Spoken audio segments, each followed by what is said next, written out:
territorio.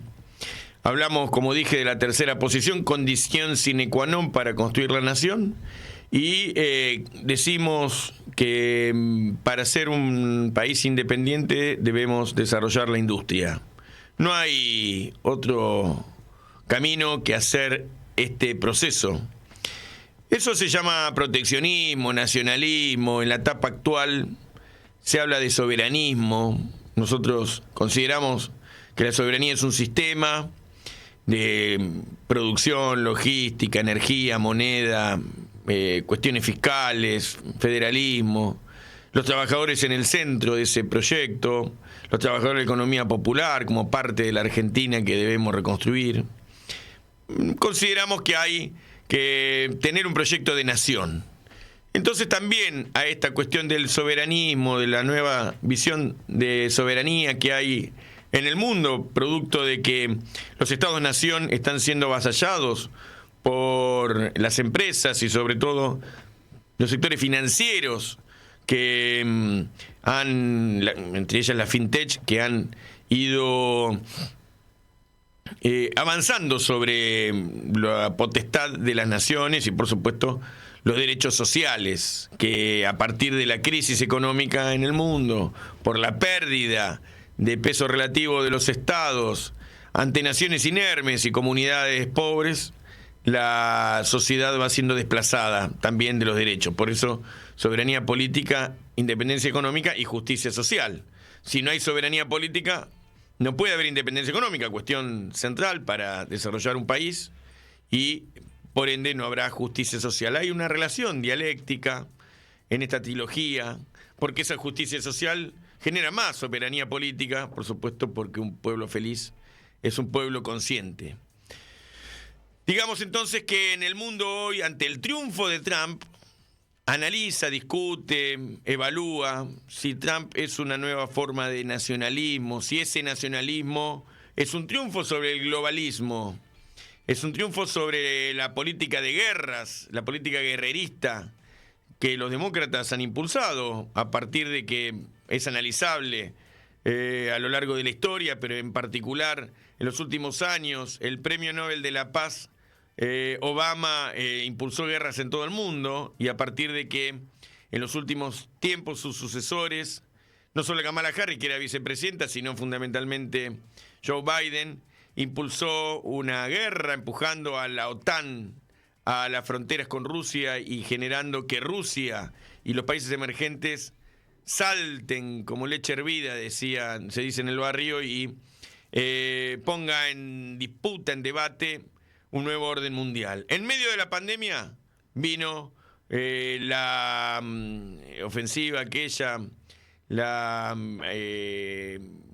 acción militar rusa, que para algunos concluyen es una invasión a Ucrania, para otros una acción defensiva ante este avasallamiento de la OTAN sobre Europa del Este, aquella región que debía colchonar luego de la Segunda Guerra Mundial y luego de la Guerra Fría, ante la caída del muro de Berlín, dicho así eufemísticamente, debía entonces defenderse la integridad territorial. Rusia defiende su integridad territorial.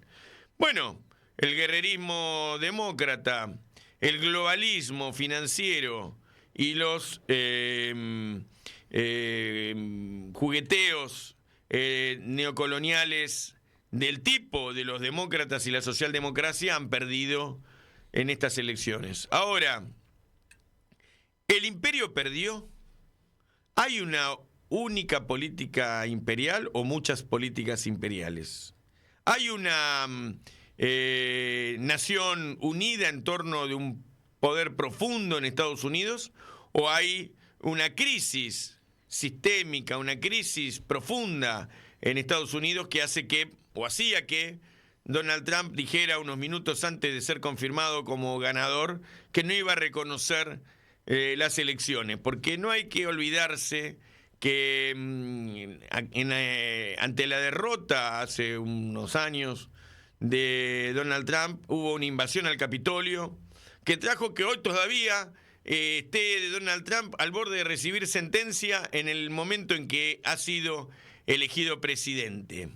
Su nacionalismo es nuestro nacionalismo, su forma de ver el mundo es nuestra forma de ver el mundo.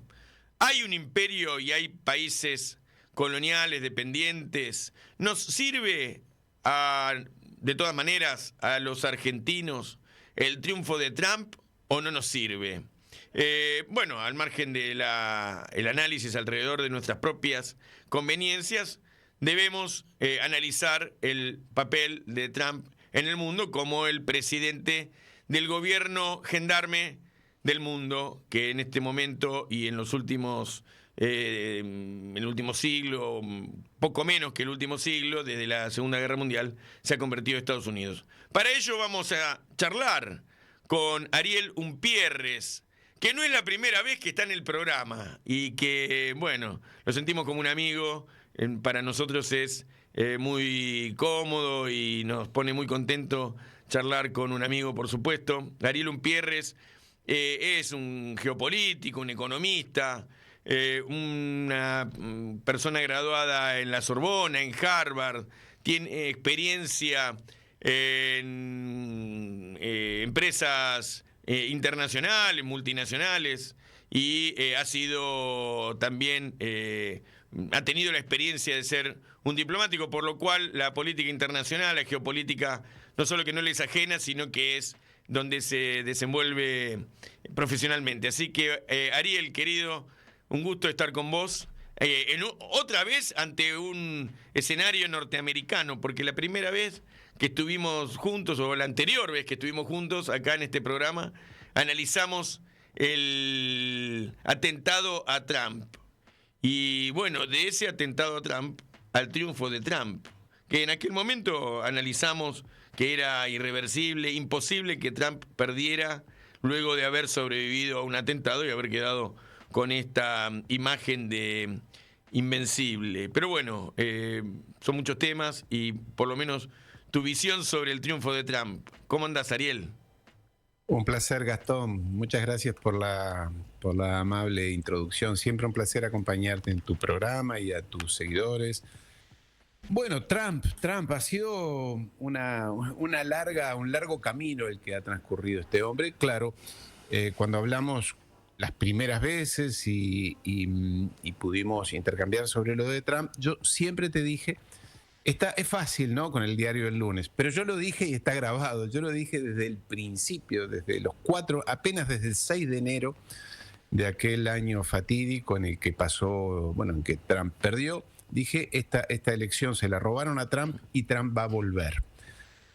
No porque yo fuera un genio, sinceramente no, sino porque me dedico a esto, vivía en los Estados Unidos todavía en ese momento, y en Washington, y conozco algo de la política norteamericana y por la percepción que uno tiene de ese hombre. Yo no lo conozco personalmente, a Obama sí, a Biden dos o tres veces, pero a Obama bastante, pero no a los republicanos, sí a DeSantis en Florida por una cuestión muy circunstancial. Pero la percepción que te da este hombre es la de aquel atentado, el primer atentado que tú mencionas, que le roza la bala y que lo ves ahí con el puño en alto diciendo a luchar. Yo no sé, a mí nunca me pasó una bala por la cabeza, por cerca de la cabeza. Por la oreja. Y por la oreja. Yo creo que cualquier ser humano normal, le pongo comillas, si te pasa una bala por la cabeza, no sé, yo qué sé, salís corriendo, te tirás abajo una cama, no sé. Este hombre se levantó a pelear y se sacó a los guardaespaldas de encima, que además eran unos inútiles todos, o sea que eso que venden las películas de Hollywood y que todo el sistema, el servicio secreto y la ¿cómo se llama? El monstruo, la bestia que le llaman al coche ese super blindado, todo eso existe obviamente, pero en gran parte es para las películas, porque cuando le pegaron el tiro, hasta una de las guardaespaldas se escondía atrás de él, ¿no?, para que no le pegaran a ella. Bueno, todas esas cosas que nos han metido las películas de Hollywood, que nos han mentido, manipulado, que ellos son infalibles, son los más fuertes, los más lindos, los mejores, los más inteligentes, los más creativos. Bueno, gran parte de eso, no voy a decir que es mentira, pero forma parte de un mito que hay que ir desarmando, que se está desarmando, creo yo. Bueno, ese Trump obviamente iba a volver a pelear y hay que tener una fibra especial, ¿no? Porque a ese hombre le han hecho de todo. Antes de presentarse a las elecciones, yo lo que creo, y hay un libro que lo menciona, yo creo lo que a él lo decidió a ser candidato a presidente, cosa que lo había intentado ya algunas veces, fue cuando Obama, en su último discurso, en la fiesta que se da ante la prensa anualmente, Obama lo humilló públicamente, se burló de él públicamente. Y Trump estaba sentado en el público en esa fiesta, y él se burló, como digo, de Obama, de Trump. Y yo creo que eso le desencadenó a este hombre que evidentemente tiene un ego, un narcisismo y todo eso muy fuerte, a ir a esa pelea. Y desde entonces, la élite de Nueva York, sobre todo, de la costa este, ¿no? Lo ha condenado, lo ha criticado. Bueno, ahora decían que era nazi, que era Hitler, bueno, las cosas que pueden decir, ¿no? Y después, si querés, te explico por qué todo eso. Pero lo cierto es que desde hace 12 años a este hombre lo viven enloqueciendo. Y cuando fue presidente le pusieron piedras en el camino para todo, hasta el punto que le inventaron lo del Russia Gate, etcétera, etcétera. Entonces llegó. Yo estaba seguro que iba a llegar y estaba seguro de que iba a ganar. Yo creía que iba a arrasar, porque ese era el esquema de lo que se venía. Y la certeza de que iba a arrasar fue lo que estaba ocurriendo con los bookmakers en la semana anterior, los 10 días, o sea, las casas de apuestas, ¿no? Así como se apuesta a ver qué partido de fútbol gana cada uno, o qué todo se apuesta en el mundo, se llaman los bookmakers, las apuestas lo daban 63 puntos arriba. Uh-huh. Entonces, ahí son las verdaderas encuestas, porque las encuestadoras en los Estados Unidos, en Argentina y en Japón, las encuestadoras te mienten. En realidad no es que mientan, ellas saben, las empresas encuestadoras, esas que ves en las televisiones de Argentina, por ejemplo, saben los números verdaderos, porque es bastante científico el trabajo de los encuestadores. Lo que pasa es que depende de quién las compre, depende del partido que las compre. Era notorio, ¿no?, que ya la primera elección que gana Trump tenía una corrección hacia abajo de 2 o 3 puntos. Exacto. Y ahora en esta interna, en esta elección que estaban casi empatados, uno suponía que estaba ganando la mayoría de los estados donde le decían que estaban empatados. Cómodamente. Bueno, entonces, vamos a lo que importa. Bueno, el hombre ya ganó, ya está. Ahora se abren muchas incógnitas, muchas. En el frente interno, yo creo que por la sensación que tengo, lo que he ido hablando y lo que yo tengo amigos allí en Washington y lo que he estado mirando, hay pánico en la élite. Entonces mucha gente dirá pánico porque es una cuestión ideológica, política, porque este es más de derecha, el otro es más de izquierda, nada que ver, no tiene nada que ver con eso. Acá no hay ideología. Lo que hay un terror enorme es que siga el destape de los casos de abuso de menores, de niños. Que empezó con lo de Jeffrey Epstein, la red de pedofilia de Jeffrey Epstein. Ahí va Obama, ¿no? Por ejemplo. Ahí va Obama también en lo de Epstein, por ejemplo. No creo. Los que van son, bueno, prácticamente toda la clase política, incluidos republicanos. Esto, por eso digo, no es ideológico, pero él va contra los demócratas. Uh-huh. Contra los Clinton, Hillary Clinton, pero sobre todo Bill Clinton. Bill Clinton salió Bill Gates salieron en la tapa de New York Times como clientes de la red de pedofilia de Epstein. O sea que no es que lo estoy inventando yo o que alguien me lo dijo. Salió. Bueno, por buena parte de la élite demócrata estaba vinculada al tema Epstein. Están comprometidos hasta acá. Y después, en el caso de Biden, específicamente, el famoso, ¿te acuerdas? El famoso ordenador, el famoso laptop de Hunter Biden, el hijo del presidente. Claro que sí. Donde vendedor de armas en Medio Oriente. Están todas las pruebas de la corrupción de la familia Biden. Están ahí las facturas, los emails, los intercambios, cuánto me mandaste, cuánto te puse, a qué cuenta, está todo. Uh-huh. Y eso estaba... Querido Gastón, eso estaba en el 2020, al momento de las elecciones que Biden supuestamente ganó, pero el FBI lo tapó. Si eso lo sabíamos todos, yo estaba en Washington y era moneda corriente. Es más, circulaban las fotos que había del hijo de Biden con niñas y bueno, cosas espantosas, espantosas. Y todo eso el FBI lo tapó porque hay un compromiso entre la élite de Washington y lo que se llama el Estado profundo, que en este caso serían los servicios de inteligencia. ¿El compromiso cuál es? Guerra de Ucrania, genocidio feroz, horrible contra Palestina, el negocio de las armas, pero sobre todo el negocio financiero, permitirles el negocio financiero. Esto ha sido una fiesta financiera para los grandes bancos, JP Morgan, etcétera, etcétera, BlackRock, todos los que se te ocurran de allí. Se han hecho no multimillonarios, multitrillonarios con los demócratas, que están comprometidos hasta acá. Y hay un sistema de corrupción de encubrimientos que va muy profundo. Aquella serie House of Cards, ¿te acuerdas? Eso era, te diría, la punta del iceberg. Abajo hay de todo. Washington, Nueva York, Boston realmente es la muestra del fin del imperio americano. Es decir, es como aquello que uno se imagina, el fin del imperio romano, ¿te acuerdas?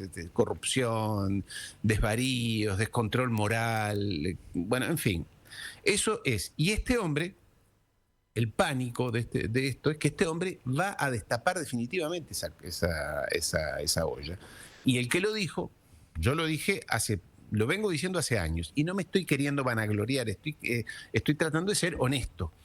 El que lo dijo hace 15 días fue Elon Musk.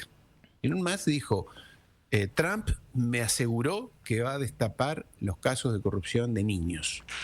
Y ya empezó, porque lo destapó en aquel momento Trump a la red de pedofilia Epstein, que además, hay que recordarlo, es un invento, es una creación del Mossad, pura y exclusiva. Epstein no era ningún genio, era el fronting de ese caso. Y era una red de corrupción del Mossad con la cual extorsiona, aún hoy, a los congresistas, a los senadores, a los presidentes, a la familia de los presidentes, a los políticos, a los alcaldes, a los gobernadores. Están todos hasta acá. Hasta acá. Entonces, eso por un lado. Y ahora viene Puff Diddy, o sea, la red de pedofilia que este muchacho, el rapero el negro de allí, creo que es de Los Ángeles, él tenía montado. Donde está hoy, de lo que se habla, es ¿cómo se llama? El chico el músico, bueno, todos los músicos Sí, el rapero que es pareja de una cantante también, jefa de la elite de cantantes. No me acuerdo, bueno, salen los nombres. Beyoncé, pero correcto. se habla todavía de la música, pero están todos los políticos allí. Porque lo que está pasando en los Estados Unidos es comparable a lo que pasó con el fin del Imperio Romano. Tienen tanto poder, tienen tanto dinero que se han desatado las peores pasiones y las peores vicios, los crímenes de esta gente se han destapado, se les soltó la cadena a esta gente en los últimos 20 años, nadan en tanto dinero, en tanto poder, en tanta omnipotencia, que han hecho barbaridades y delitos, ¿no? Entonces, todo eso hoy va a estar, va a quedar sobre la mesa. Y lo segundo, dentro de política interna, todavía no empezamos a hablar del mundo. Claro. Lo segundo es que Trump se va a sacar de encima a estos neoconservadores instalados en las estructuras de poder, sobre todo el Departamento de Estado, el Departamento de Defensa y las agencias de inteligencia. Hay 16 agencias de inteligencia, que son estos neoconservadores. Quienes son norteamericanos de doble nacionalidad israelí, son todos judíos, en esta filosofía de Leo Strauss y demás. Todo esto da para mucho, ¿no? Que lo único que quieren es guerra, Ucrania, Moldavia, Georgia, genocidio allí, guerra con Irán, guerra con China. ¿Y cómo se condice eso? Disculpame que te interrumpí, pero iba a bárbaro el análisis, pero ¿cómo se condice eso con aquella internacional que había armado en su momento Stephen Bannon con Bolsonaro y con Netanyahu y con las iglesias sionistas evangelistas que son tan fuertes en Estados Unidos? ¿Se ha roto esa política de alianzas de Trump o se va a romper, decís? No. Primero hay que decir que acá no hay uno bueno y uno malo. No Bien. es que Trump es buen pibe, es un amigo y es un tierno Boy Scout. No. Me alegra enterarme. No lo dije porque me parece una obviedad, ¿no? Él no es un Boy Scout. Yo estaba poniendo en circunstancia lo que está pasando. Él tiene, y como hombre de poder, tienen muchas alianzas, múltiples alianzas con muchos diferentes centros de poder. Si vos querés saber sobre la guerra, no, él no es un inclinado a la guerra, Claro. no quiere la guerra, no quiere las guerras.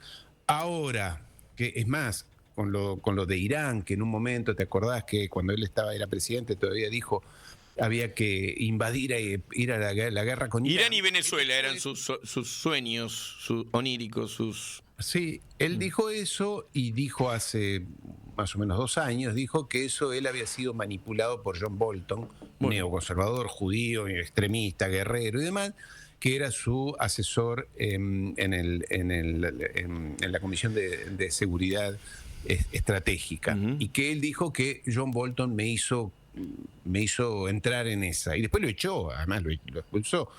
No, yo creo que este hombre no va a la guerra, es un empresario, lo cual no quiere decir que no quiera ganar, mantener el imperio, ser duro, pero yo creo, por eso yo no tengo nacionalidad norteamericana, pero si yo hubiera tenido que votar, lo votaba sobre todo mirando desde fuera, porque por lo menos no dice lo que sí dijo Kamala Harris en la Convención Demócrata. Lo que pasa es que esos discursos nadie los lee, pero yo lo vi en realidad y después lo leí para confirmarlo. Te doy la frase que dijo Kamala Harris hace 3 meses en la Convención Demócrata. Construiré la fuerza militar más poderosa y letal de la historia. La fuerza militar más poderosa y letal de la historia. Lo dijo también Trump, los dos lo dijeron, porque Trump dijo Pero ahora, no, luego de ganar, dijo voy a construir las Fuerzas Armadas más importantes del mundo. Sí, pero esta mujer lo dijo de letal. Dijo, Sí. esto de que las Fuerzas Armadas tienen que ser importantes y todo eso lo dicen porque además hay mucho voto ahí, mucho voto. Pero cuando esta mujer dijo esto, le está diciendo al mundo que iba a continuar con la política de Biden, que acá está a la vista, ¿no? Este hombre, este viejito, este dulce viejito Biden, en pocos meses te armó la guerra de Ucrania, donde van más o menos 1 millón de muertos, y le dio alas a Netanyahu para este horrible, espantoso genocidio contra nuestros hermanos palestinos. Entonces, esta mujer era la continuidad. ¿Qué podemos esperar de Trump en política internacional? Para ir al tema central, va a ser duro, él es duro, es un empresario duro, duro desde el punto de vista comercial. Él dice, su base social lo ha premiado votándolo porque él dijo que iba a traer los puestos de trabajo nuevamente a los Estados Unidos. Es decir, que las empresas iban a regresar a fabricar y a producir, por ejemplo, autos en los Estados Unidos. Todo eso, conozco bastante bien el tema de la deslocalización de empresas, del mundo de fábricas. Eso es muy difícil, es muy difícil. Es muy difícil. Había conseguido igual que volviera la Ford, algunas de México, relocalizó algunas empresas, ¿no? En su momento. Sí, pero una cosa es a México, otra cosa es a Detroit, donde los costos son 5 veces más altos en mano de obra, en servicios sociales y demás. Es muy difícil. Algunas cosas sí, él dijo que Harley Davidson iba a tener que volver a fabricar las motos dentro de los Estados Unidos. Algunas cosas podrá hacer, pero como movimiento histórico es irrecuperable. Esto es irrecuperable. Va a aplicar sanciones, aranceles a las importaciones. Dijo que los autos eléctricos, no va a entrar ningún auto extranjero a los Estados Unidos, que les va a aplicar, dijo, lo escuché el otro día, 100, 200 o 2000% de aranceles para la importación. Ese es su discurso, eso es lo que va a querer hacer, les va a decir a los europeos, háganse cargo ustedes de la OTAN, yo no pongo más plata acá, cosa que ya se los había dicho en el 2017, por eso hay pánico en Europa. Pedro Sánchez, Macron, Scholz, Steinmeier, están todos preocupados, dicen, bueno, ¿y ahora cómo? Y los banqueros financistas, el club de Bilderberg, toda la barra esa de bancos que patrocinan las guerras del mundo, ¿no? De hecho, renunció el ministro de Economía de Alemania, lo hizo, bueno, y aceleró la crisis política del gobierno de coalición, ¿no? Ayer. Exacto. Ayer, sí.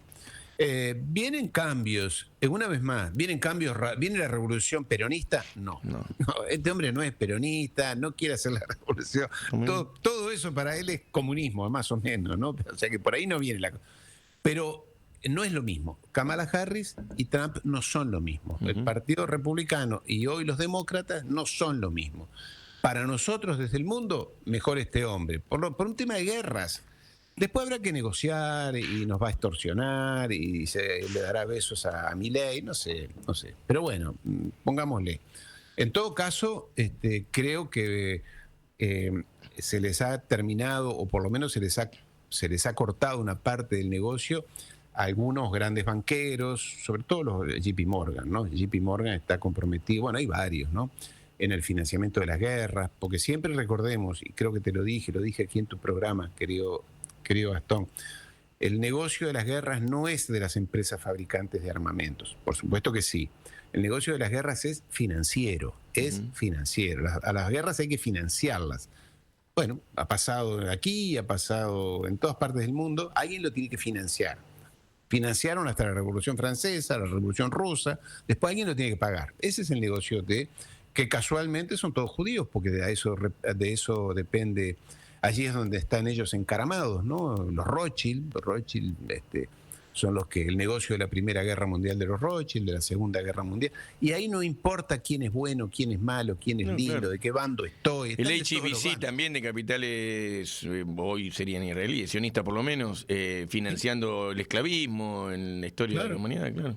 Y bueno, Peter Thiel, el líder importantísimo de la colectividad judía, dueño de Panegyric, no recuerdo el nombre la debo tener por aquí, la empresa de él, es el financiador del vice de Trump, ¿no? Todos sionistas, todos allí apoyando. Tengo un regalito para vos, hablando ya que estamos entrando en este tema que vos manejás perfectamente, la cuestión del sionismo y el financiamiento. Una asunción de un funcionario argentino que se ha dado hace un par de días, que además tiene a cargo la cartera internacional de la Argentina y que fue recibido, o no juró, sino que dijo, me comprometo, se comprometió, ni siquiera juró, ante la Torá. Lo vi. ¿Lo viste? Ahí viene, ahí lo estamos poniendo. Si me bancás 2 minutos, porque dura 2 minutos y pico, pero me parece que redondea este análisis que estás haciendo y que es saludable para ver la política nacional también. ¿O no? Está sin sonido, me parece. ¿Ah? Gerardo Huerten.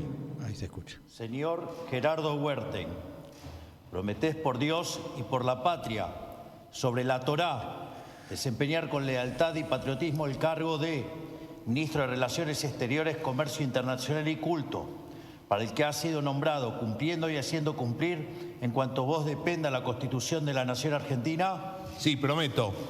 Si así no lo hicieres, Dios y la Nación os lo demanden.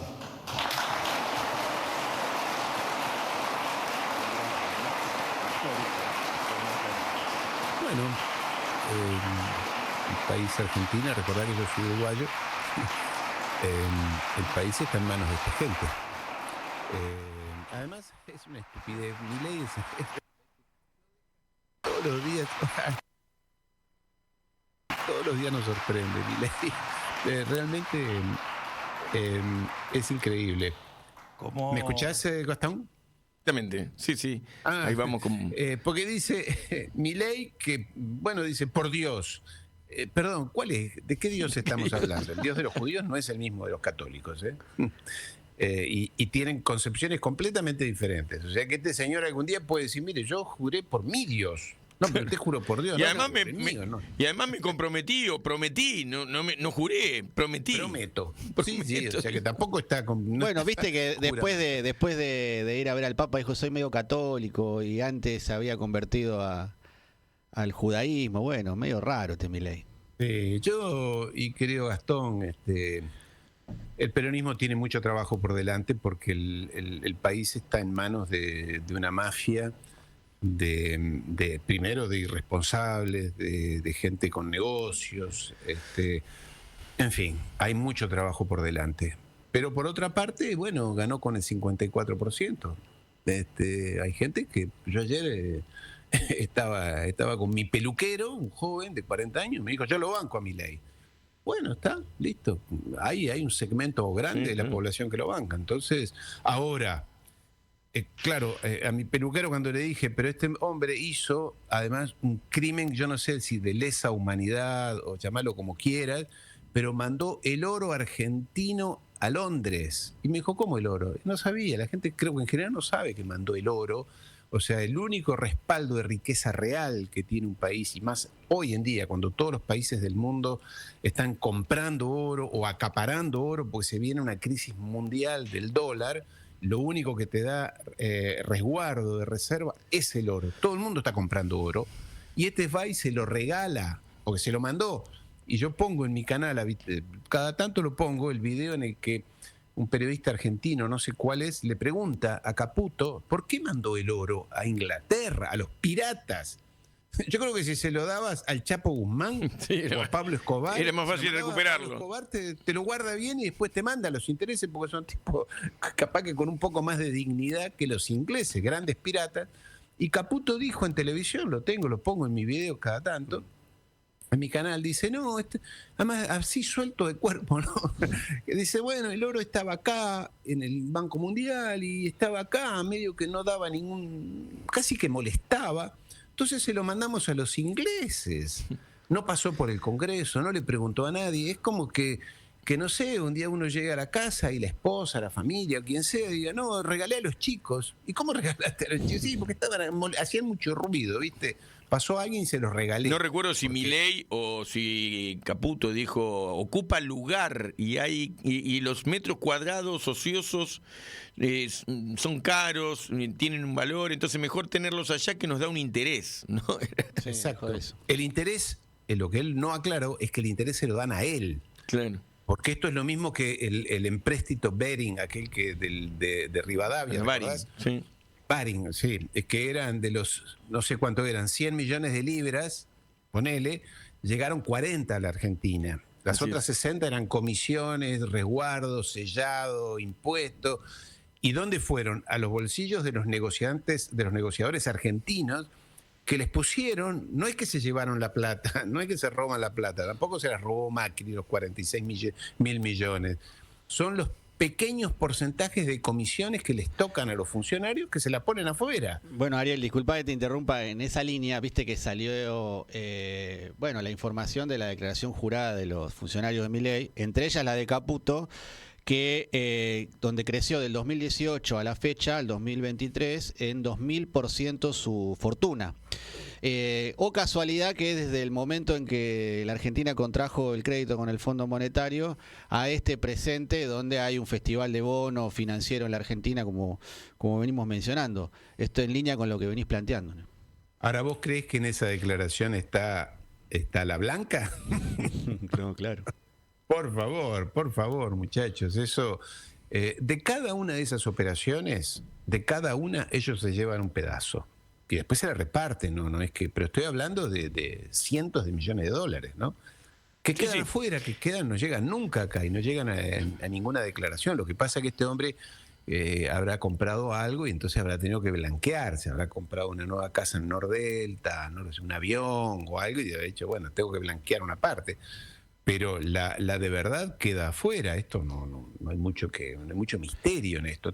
En todo caso, eso que ha hecho Milei en enviar el oro afuera ha sido un crimen, yo te diría, después del crimen de lesa humanidad de los militares en la dictadura, me parece que viene después esto, porque realmente es no sé cómo se puede tipificar desde el punto de vista delictivo, pero ha sido una traición a la patria. Y en el caso de Huerta, bueno, es un gran empresario de la colectividad judía, de la colectividad Lubavitch, que corresponde a lo que Milei hizo y dijo que iba a hacer, que es darle todo el poder a la colectividad judía.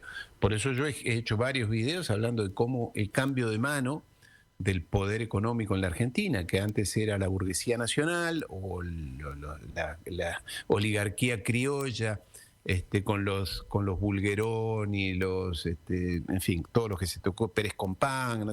Ahora pasó a mano de la colectividad judía. Sí, un cambio de mano, no son ni mejores ni peores. En todo caso, estos claramente dicen que ellos prefieren Israel. Ellos son judíos antes que argentinos.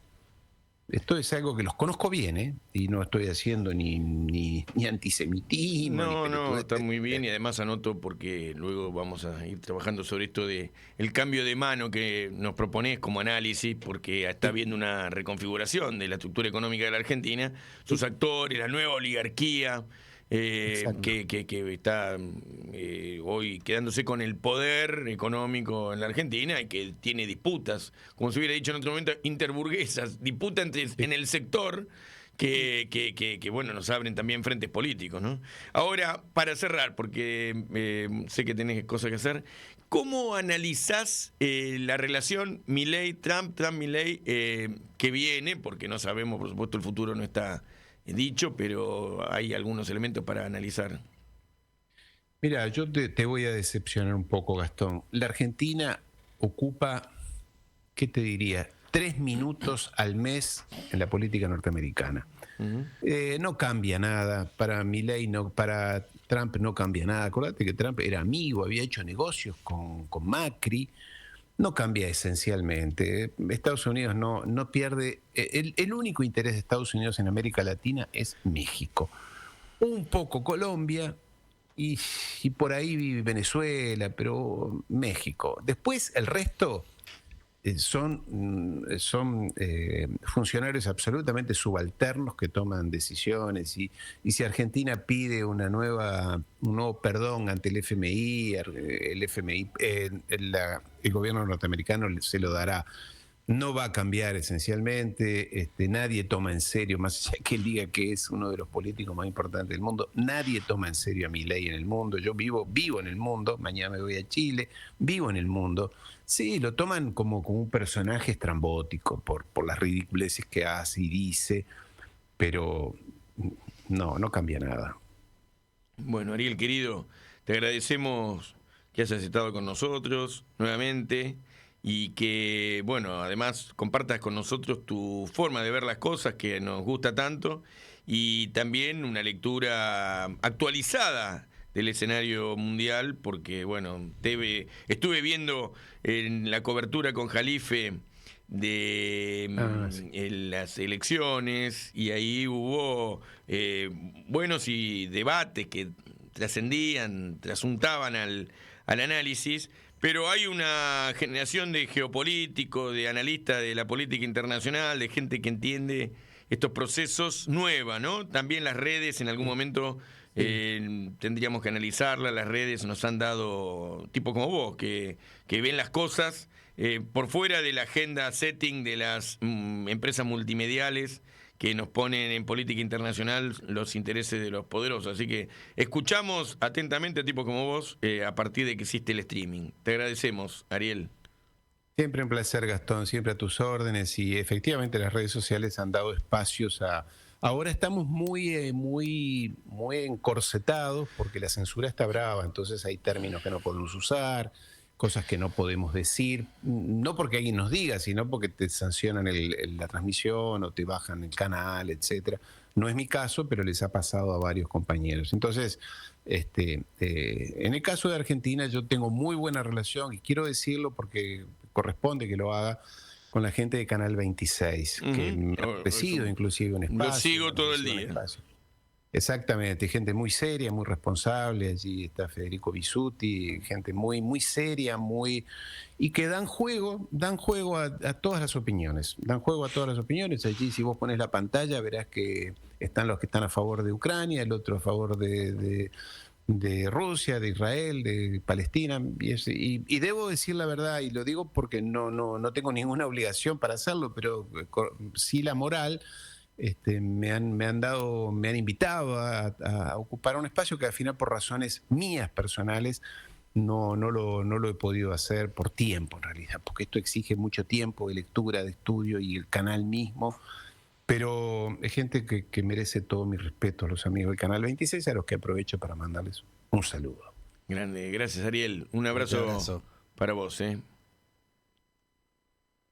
Bueno, estuvimos con Ariel Umpierres y con él nos metimos en un buen debate acerca del proceso político que se abre en Estados Unidos. ¿Cómo viste la entrevista y cómo ves vos, ya que entramos en el análisis del escenario norteamericano, cómo ves lo que viene? No, primero, siempre es bueno escucharlo a Ariel en el momento en que surgen los acontecimientos y cómo, bueno, nos va aportando su reflexión. Nos dejó algunos títulos como que que Trump va contra los neoconservadores. Nos dejó esto de la cuestión de la política interna. Con relación a la situación económica, yo cuando creo que Trump, si es algo que resignificó por lo menos en su campaña electoral, es el legado de América para los americanos, en términos, digamos, de que cuando asumió Trump la primera presidencia, la tasa de desocupación en Estados Unidos era la más alta de los últimos 50 años, ¿no? Estaba en 4.7 y en su mandato la llevó a 3.5, que es básicamente casi la creación de 7 millones de puestos de trabajo. Lo cual, digamos, esta cuestión, digamos, de defender el trabajo de los norteamericanos aparecía como una cuestión central, y ahí aparece el tema, digamos, de proteger a la industria, digamos, de imponer aranceles a las exportaciones de China, de México, de Alemania y otros países. Y la cuestión de los precios, también ahí en el gobierno, digamos, de Biden llegó la tasa de inflación al pico de del 10%, que para Estados Unidos fue la tasa de inflación más alta del 81. Eso generó un profundo deterioro del costo de vida de los norteamericanos, que en todo el periodo Biden cayó el salario promedio de la clase trabajadora norteamericana, digamos, promedio. Por lo tanto, digamos, hubo un discurso ahí en línea con recuperar la posición de una parte importante de la clase trabajadora norteamericana, apelando a los trabajadores y defendiendo de alguna u otra manera el trabajo. Y me parece que eso, ante un gobierno que, bueno, lo vimos en la última etapa de Biden, un Biden que no pudo ser candidato a la reelección, que tuvieron que poner a Kamala Harris como candidata, con problemas seniles, un problema de conducción política dentro del Partido Demócrata que, bueno, terminó acelerando la crisis. Estaban fritos los demócratas y tuvieron que inventar a Kamala Harris para poner una candidata que intentara ser competitiva. Biden estaba a -10, ya parecía de la Rúa. Y luego a Kamala Harris, que tenía problemas porque Kamala había parecido como muy abortista para el promedio norteamericano, había parecido que los norteamericanos esa política de género no garpaba como tenía que ser para ganar las elecciones. Le ponen un vicepresidente, no solamente eso, sino otras cuestiones, su vida personal, que hacían que no fuera la mejor de las candidatas, y además, fundamentalmente, que era vicepresidenta. Entonces, le pasaba lo que a Massa en la política argentina. ¿Cómo inventás a Massa como candidato si era el ministro de Economía? Esas cosas que algún día la historia nos develará. Nunca entendimos. Pero le pasaba lo mismo a los demócratas con Kamala. Entonces tuvieron que inventar un vicepresidente que además fuera más... ¿cómo es? ¿Cómo se llama? No me sale la palabra esa. Más simpático y entrador que lo que era Kamala, que ya era muy simpática, porque Kamala es una persona que tiene esa forma de dirigirse ante los medios, que es atractiva. Pero, bueno, intentaron hacer una fórmula competitiva y no les salió del todo. Los medios de comunicación ayudaron mucho, las encuestadoras empujaron, los pusieron a la par, palo a palo, y no consiguieron que fuera comprado por la sociedad la idea de que podía Kamala ganar las elecciones, y por eso y para ello entonces intentaron el carro de ganador, este efecto que pasa cuando hay alguien que aparece como triunfante, y entonces la gente que más descomprometida o que tiene dudas o que no tiene claro su voto sigue el carro del ganador. Entonces intentaron ese efecto y no les salió. Ahora, el tema económico era un tema principal en el escenario. La economía norteamericana, más allá de que algunos medios de comunicación argentinos que estaban ahí haciendo medios, haciendo móviles y cobertura, intentaban plantear, había corregido, mejorado y andaba medianamente bien durante el gobierno de Biden, en las encuestas la ciudadanía norteamericana decía que había un problema económico por resolver, con lo cual también eso era cuesta arriba, la guerra, la situación económica, etcétera. Sí, tal cual. Y así que bueno, el establishment empujó para que gane los demócratas, pero no pudieron.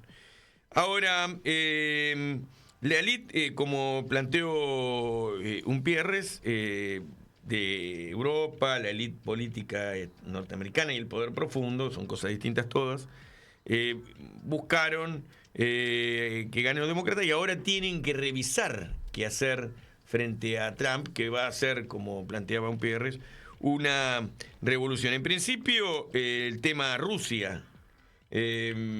La pregunta que se hacen todos es cómo va a contener el escenario de la guerra el nuevo gobierno norteamericano, que tendrá que resolver esta cuestión. ¿Qué hacer con la guerra y con la inyección de recursos que le reclaman los bancos y sobre todo el gobierno también israelí? Netanyahu va y golpea la mesa en el Capitolio y se cuadran todos, porque todos sabemos que la influencia del lobby sionista es muy fuerte en el Capitolio, sobre todo entre los demócratas, pero también entre los republicanos. Entonces ahí aparece una incógnita. ¿Qué va a pasar ante el golpe de la mesa que haga Netanyahu? El tema México es un tema urticante en la política internacional, sobre todo por el lado de los sectores populares, del progresismo, de los derechos humanos. Aparece como un tema a resolver, que presiona permanentemente a México para que México se haga cargo de la frontera. En algún momento impulsó un muro que no cumplió porque logró que México firmara el NAFTA. México, o que cumpliera, o que fuera parte de una política de integración con Estados Unidos y Canadá, que le daba beneficios económicos a los mexicanos relativos, por lo menos equivalencias arancelarias, equivalencias salariales entre la industria automotriz, y eso tranquilizó de alguna manera a México. Por eso AMLO nunca fue antinorteamericano, si bien fue un presidente correcto y de alguna forma progresista y relacionado con los mejores relatos de Sudamérica, de América Latina en general, y el Caribe. Objetivamente tuvo en la relación con Norteamérica un apoyo, fue una política exterior muy especial la que le llevó adelante AMLO, y bueno, ahora su continuidad. Pero esos son desafíos que tiene también México. En el caso de Argentina es un caso distinto, porque México, a partir de la capacidad de negociación que tenía con la cuestión de la frontera, pudo estabilizar con apoyos económicos su economía y generar tasas de crecimiento como hasta ahora no había habido. O con lo cual condicionó valga la redundancia, las condiciones de dependencia histórica de México con Estados Unidos. Por supuesto que cualquiera, no quiero hacer como hacen los antiperonistas en la Argentina, que dicen, bueno, pero la legislación laboral también la impulsaban los socialistas. Sí, pero había que hacerlo.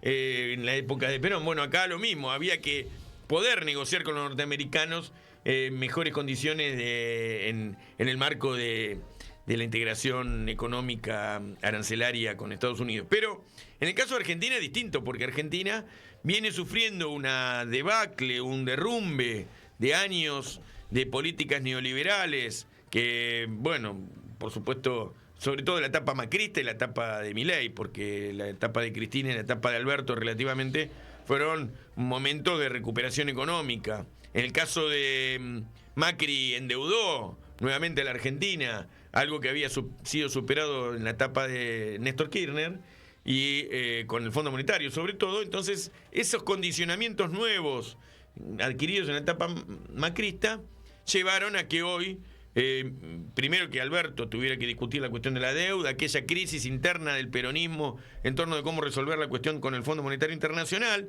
que hizo que Máximo Kirchner cuestionara lo que para algunos era un acuerdo que ya existía, porque se negoció con los privados y después se negoció con el Fondo Monetario Internacional. Entonces, el paquete de negociaciones de buenas a primeras y saliendo de la pandemia apareció como roto. Así que llegamos al gobierno de Milei con la espada de Damocles de los vencimientos, que el año que viene son 25.000 millones de dólares. Los tengo acá, Y llegamos a un escenario donde Milei tiene que pedirle a Estados Unidos que le dé más plata para la falopa del Fondo Monetario Internacional, porque esto es asientos y contrasientos contables, pagar políticas de repago periódicas que hay que negociar con, en este caso, el Fondo Monetario Internacional. La acción más importante, la voz más importante en el Fondo Monetario Internacional es Estados Unidos, ¿no? Así que lo que hizo Trump en su momento con Macri, ahora buscará hacerlo Milei. Ya se había anticipado con aquel saludo. No solamente un Pierre sabía que iba a ganar Trump, nosotros lo habíamos dicho ya en este programa varias veces, y antes Milei o cualquiera que entienda de política, más allá de que algunos se habían enojado cuando nosotros hicimos el programa, algunos me dijeron, ¿cómo vas a decir eso? Pero ya se sabía que iba a ganar Trump. Y encima ahora, con el atentado, estaba sellado el destino de los demócratas. Bueno, Milei, que olfateaba también, fue corriendo desde que asumió a buscar el beneplácito para una futura negociación con el Fondo Monetario. Claro, primero fue el renunciamiento histórico de Biden, un presidente con problemas seniles, digamos, la crisis de conducción política, y después el atentado, ¿no?, que dejó a las puertas a Trump de una nueva presidencia. Algo que venías diciendo en línea con lo que decís, la relación de dependencia de México y Argentina. Pusiste dos ejemplos interesantes. El primero tiene que ver con una dependencia productiva, ¿no? El principal socio comercial de México es Estados Unidos. De hecho, hace unos días Trump amenazó públicamente, dijo, resolvamos el tema de la frontera, si no voy a subir los aranceles a las importaciones de los productos mexicanos al 25%. Y bueno, una estrategia diferente a la que tuvo Trump en su campaña anterior, de decir, bueno, los inmigrantes que están adentro, y cortamos el acceso, y con lo que están adentro, bueno, tenemos que resolver qué hacemos, digamos. Y eso generó también que de sectores de la población latina hayan apoyado a Trump. Y con relación a la dependencia, bueno, de Argentina con Estados Unidos, es una dependencia financiera, como bien decías. Los vencimientos de deuda para el año que viene para la Argentina con el Fondo Monetario y con los acreedores privados, más el pago de los BOPREAL, que también no nos olvidemos que Milei nos está endeudando por vía también de las importaciones, digamos, que le paga a los importadores con bonos que tiene que pagar en dólares, por 19.400 millones de dólares. Y bueno, está la expresión de deseo y la realidad, ¿no? Y esto me parece que es lo que está en juego en términos de la relación de la Argentina con Estados Unidos en este cambio de presidencia, que tiene que ver con la expresión de deseo de Milei de tener fondos frescos vía un nuevo acuerdo con el Fondo Monetario, o vía que le abran los mercados internacionales, para poder levantar el cepo y terminar de abrir la economía como la quieren abrir, y generar esta apertura importadora que bueno, ya vienen reduciendo impuestos, un poco el impuesto país y algunos aranceles a las importaciones, pero quieren avanzar hacia una apertura total como en los 90, que ya sabemos lo que sucede, que es la destrucción de la industria y del empleo nacional, digamos. Así que esa es la voluntad, la expresión de deseo de Milei. Vamos a ver qué pasa con en el eje de prioridades. Vos decías, tiene que ver qué pasa, qué hace con la OTAN, qué hace con la guerra en Ucrania, qué hace con el conflicto de Israel y Palestina, y por supuesto el frente interno. Por supuesto que ahí aparecen varias cuestiones previas, ¿no? En un rato vamos a hablar con Willy Cabiasca, Guillermo Cabiasca, con quien tengo una relación de hace muchos años y apreciamos mucho todos nosotros. Willy hizo una nota muy buena hace unos días en ¿cómo se llama? En Noticias Pía, una agencia de noticias muy recomendable, muy seria, que, bueno, por tener una visión del eje de la resistencia y una lectura y noticias de Medio Oriente que no tienen otros, o de Oriente Medio, de el área islámico árabe, que, mejor dicha, porque, bueno, la idea del Medio Oriente es una idea imperialista, colonialista, con centro en Europa. Pero bueno, este compañero Cabiasca hizo una lectura de la utilización de las Fuerzas Armadas por Milei para una nueva política de relaciones internacionales. Hace un rato pusimos al nuevo canciller, Wertheim, que además es sionista declarado. Y ahora esta nota, con la que vamos a trabajar dentro de un rato, unos 10 minutos, él nos va a explicar por qué hay toda una lectura que hace Milei de acompañamiento, de alcahuetería, digamos, de seguimiento a ciegas a el injerencismo, sobre todo sionista, porque del lado de Estados Unidos ya sabemos, hemos evaluado que Trump quiere poner un poco de freno para no gastar tanta guita ni financiar tanto esfuerzo militar de otros. Vamos a financiar un poco la producción, dice. Así es. Pero antes quería terminar con el análisis de Trump y la Argentina. Viste que hay muchos compañeros peronistas que ante Trump ven un nuevo Perón. Sí. Y salvando las distancias, porque yo considero como Ariel un Pierre que, sin hacer grandilocuencias, hay un nuevo escenario mundial que en algunos aspectos puede ser favorable, en el sentido de que al no haber guerras ni promoción de la violencia militar que nos pone al borde de la guerra nuclear, bueno, puede ser, eso es bueno para la humanidad. Primero la patria, después el movimiento por últimos hombres. Sería primero la humanidad, ¿no es cierto? Después la patria, después el movimiento y por último los hombres. Entonces, así, bueno, es lógico que uno piense que mejor. También analizar, algunos dicen, bueno, pero eso es un nacionalismo y nosotros los peronistas somos nacionalistas. Y yo, en realidad, por las cosas que leo, escucho y demás, puedo decir que en Trump hay una suerte de proteccionismo arancelario, que viene anunciando suba de aranceles a productos extranjeros, sobre todo que vengan de China y de la industria europea. Hay un nacionalismo étnico que, frente a la cuestión migrante, declama con objetividad, que tiene que ver con esa visión, entre comillas, de derecha, no necesariamente, porque a nosotros los peronistas nos cuesta mucho el tema de derechas-izquierdas, pero esa visión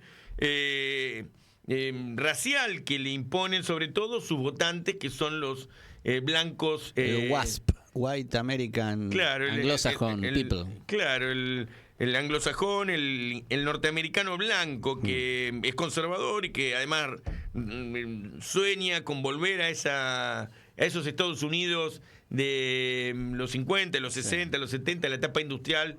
La etapa dorada la etapa dorada de Estados Unidos, y entonces, bueno, ese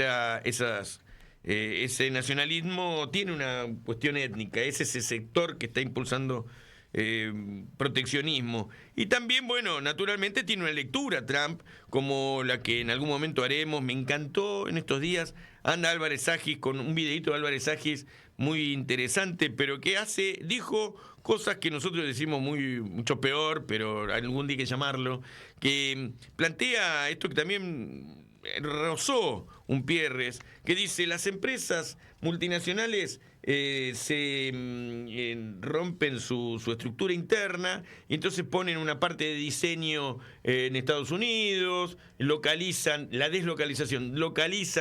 las manufacturas en un lugar, la cuestión financiera en otro lugar, y entonces en aquellos lugares donde les ofrecen beneficios impositivos. Entonces dice: los estados nacionales ofrecen beneficios impositivos para quedarse con algo que, aunque sea, que es mano de obra, lo mismo que el RIGI en Argentina, pero pero no pasa también inclusive en gobiernos entre comillas progresistas, que para capturar una parte de mano de obra piden localizaciones de una parte de las multinacionales o de todas las multinacionales. Entonces, ¿qué quiere hacer Trump? Dice: no, a nosotros eso no nos conviene, queremos repatriación impositiva, repatriar empresas para que pongan guita acá, porque no hay Estado-nación que pueda desarrollarse sin impuesto. Entonces terminas cobrándole impuesto al consumidor si no ponen las empresas.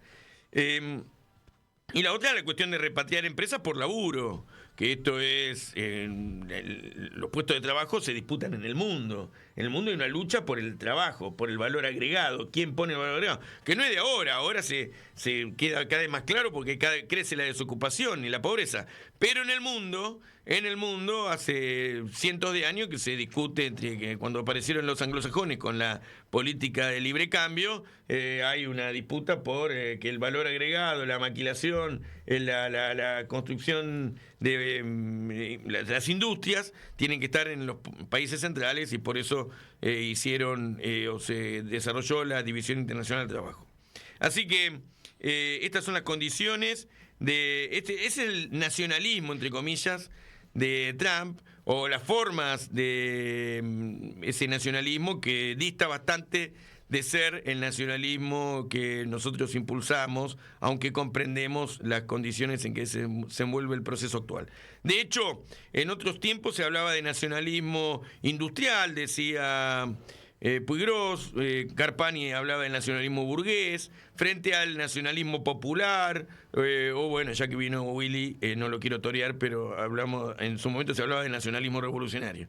Así que son distintas formas, ¿no? Puigros en las izquierdas y el problema nacional, o en otras construcciones teóricas, pudo discernir entre cuando las burguesías pedían el desarrollo del Estado para, a partir de mejores condiciones para la producción, tener bienes y servicios para la producción, poder ser protegidas. Entonces querían proteccionismos para desarrollar sus negocios. Bueno, ese nacionalismo la burguesía Argentina por lo menos lo fue abandonando, pero en el caso de Trump, la burguesía norteamericana no es que está pidiendo el desarrollo del Estado, porque Trump viene diciendo que va a expulsar trabajadores, pero sí proteccionismo arancelario, como dijimos recién, repatriación impositiva, un nacionalismo étnico y repatriar empresas por laburo, digamos, algo de desarrollo del mercado interno, ¿no?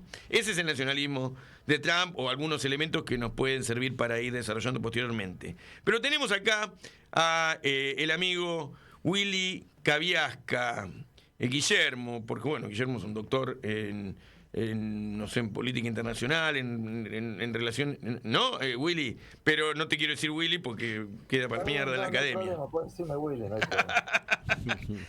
Willy, querido, pero estaba hace un rato contando que había visto una nota muy buena tuya en Noticias Pía sobre la utilización por parte de Milei de las Fuerzas Armadas para el desarrollo de una política internacional que trama perfectamente con esto que estamos analizando del factor Trump en el escenario mundial. Y por supuesto vamos a pedirte la opinión sobre Trump, ¿no? Justamente en el mundo que viene.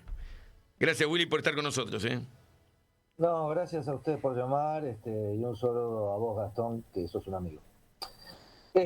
Mirá, Trump ganó mucho más ampliamente de lo que los medios nos señalaban. Yo creo que realmente yo creía que iba a ganar Trump hace bastante. Y la verdad que los medios decían otra cosa. Yo creo que también lo que decían los medios está relacionado con la batalla que se está dando en el mundo y al interior del mismo Estados Unidos. En Estados Unidos hay una fractura más grande que en otras que a lo largo del siglo, de un siglo por lo menos, no se ha visto una fractura de este tipo. Eso hay que tomarlo en cuenta. Y lo señalo para quienes dicen que, bueno, Trump, Kamala, son todos lo mismo, porque para nosotros son todos iguales. Está bien, desde el punto de vista de que Estados Unidos es un país imperialista, con Kamala Harris, con Trump, Kennedy, con cualquiera. Siempre nos van a cagar a palos, pero hay diferencias, claro. Pero hay diferencias, porque si no vemos es. no solo los matices, sino hay más que matices. Así es. Hay una ruptura importante, ¿no?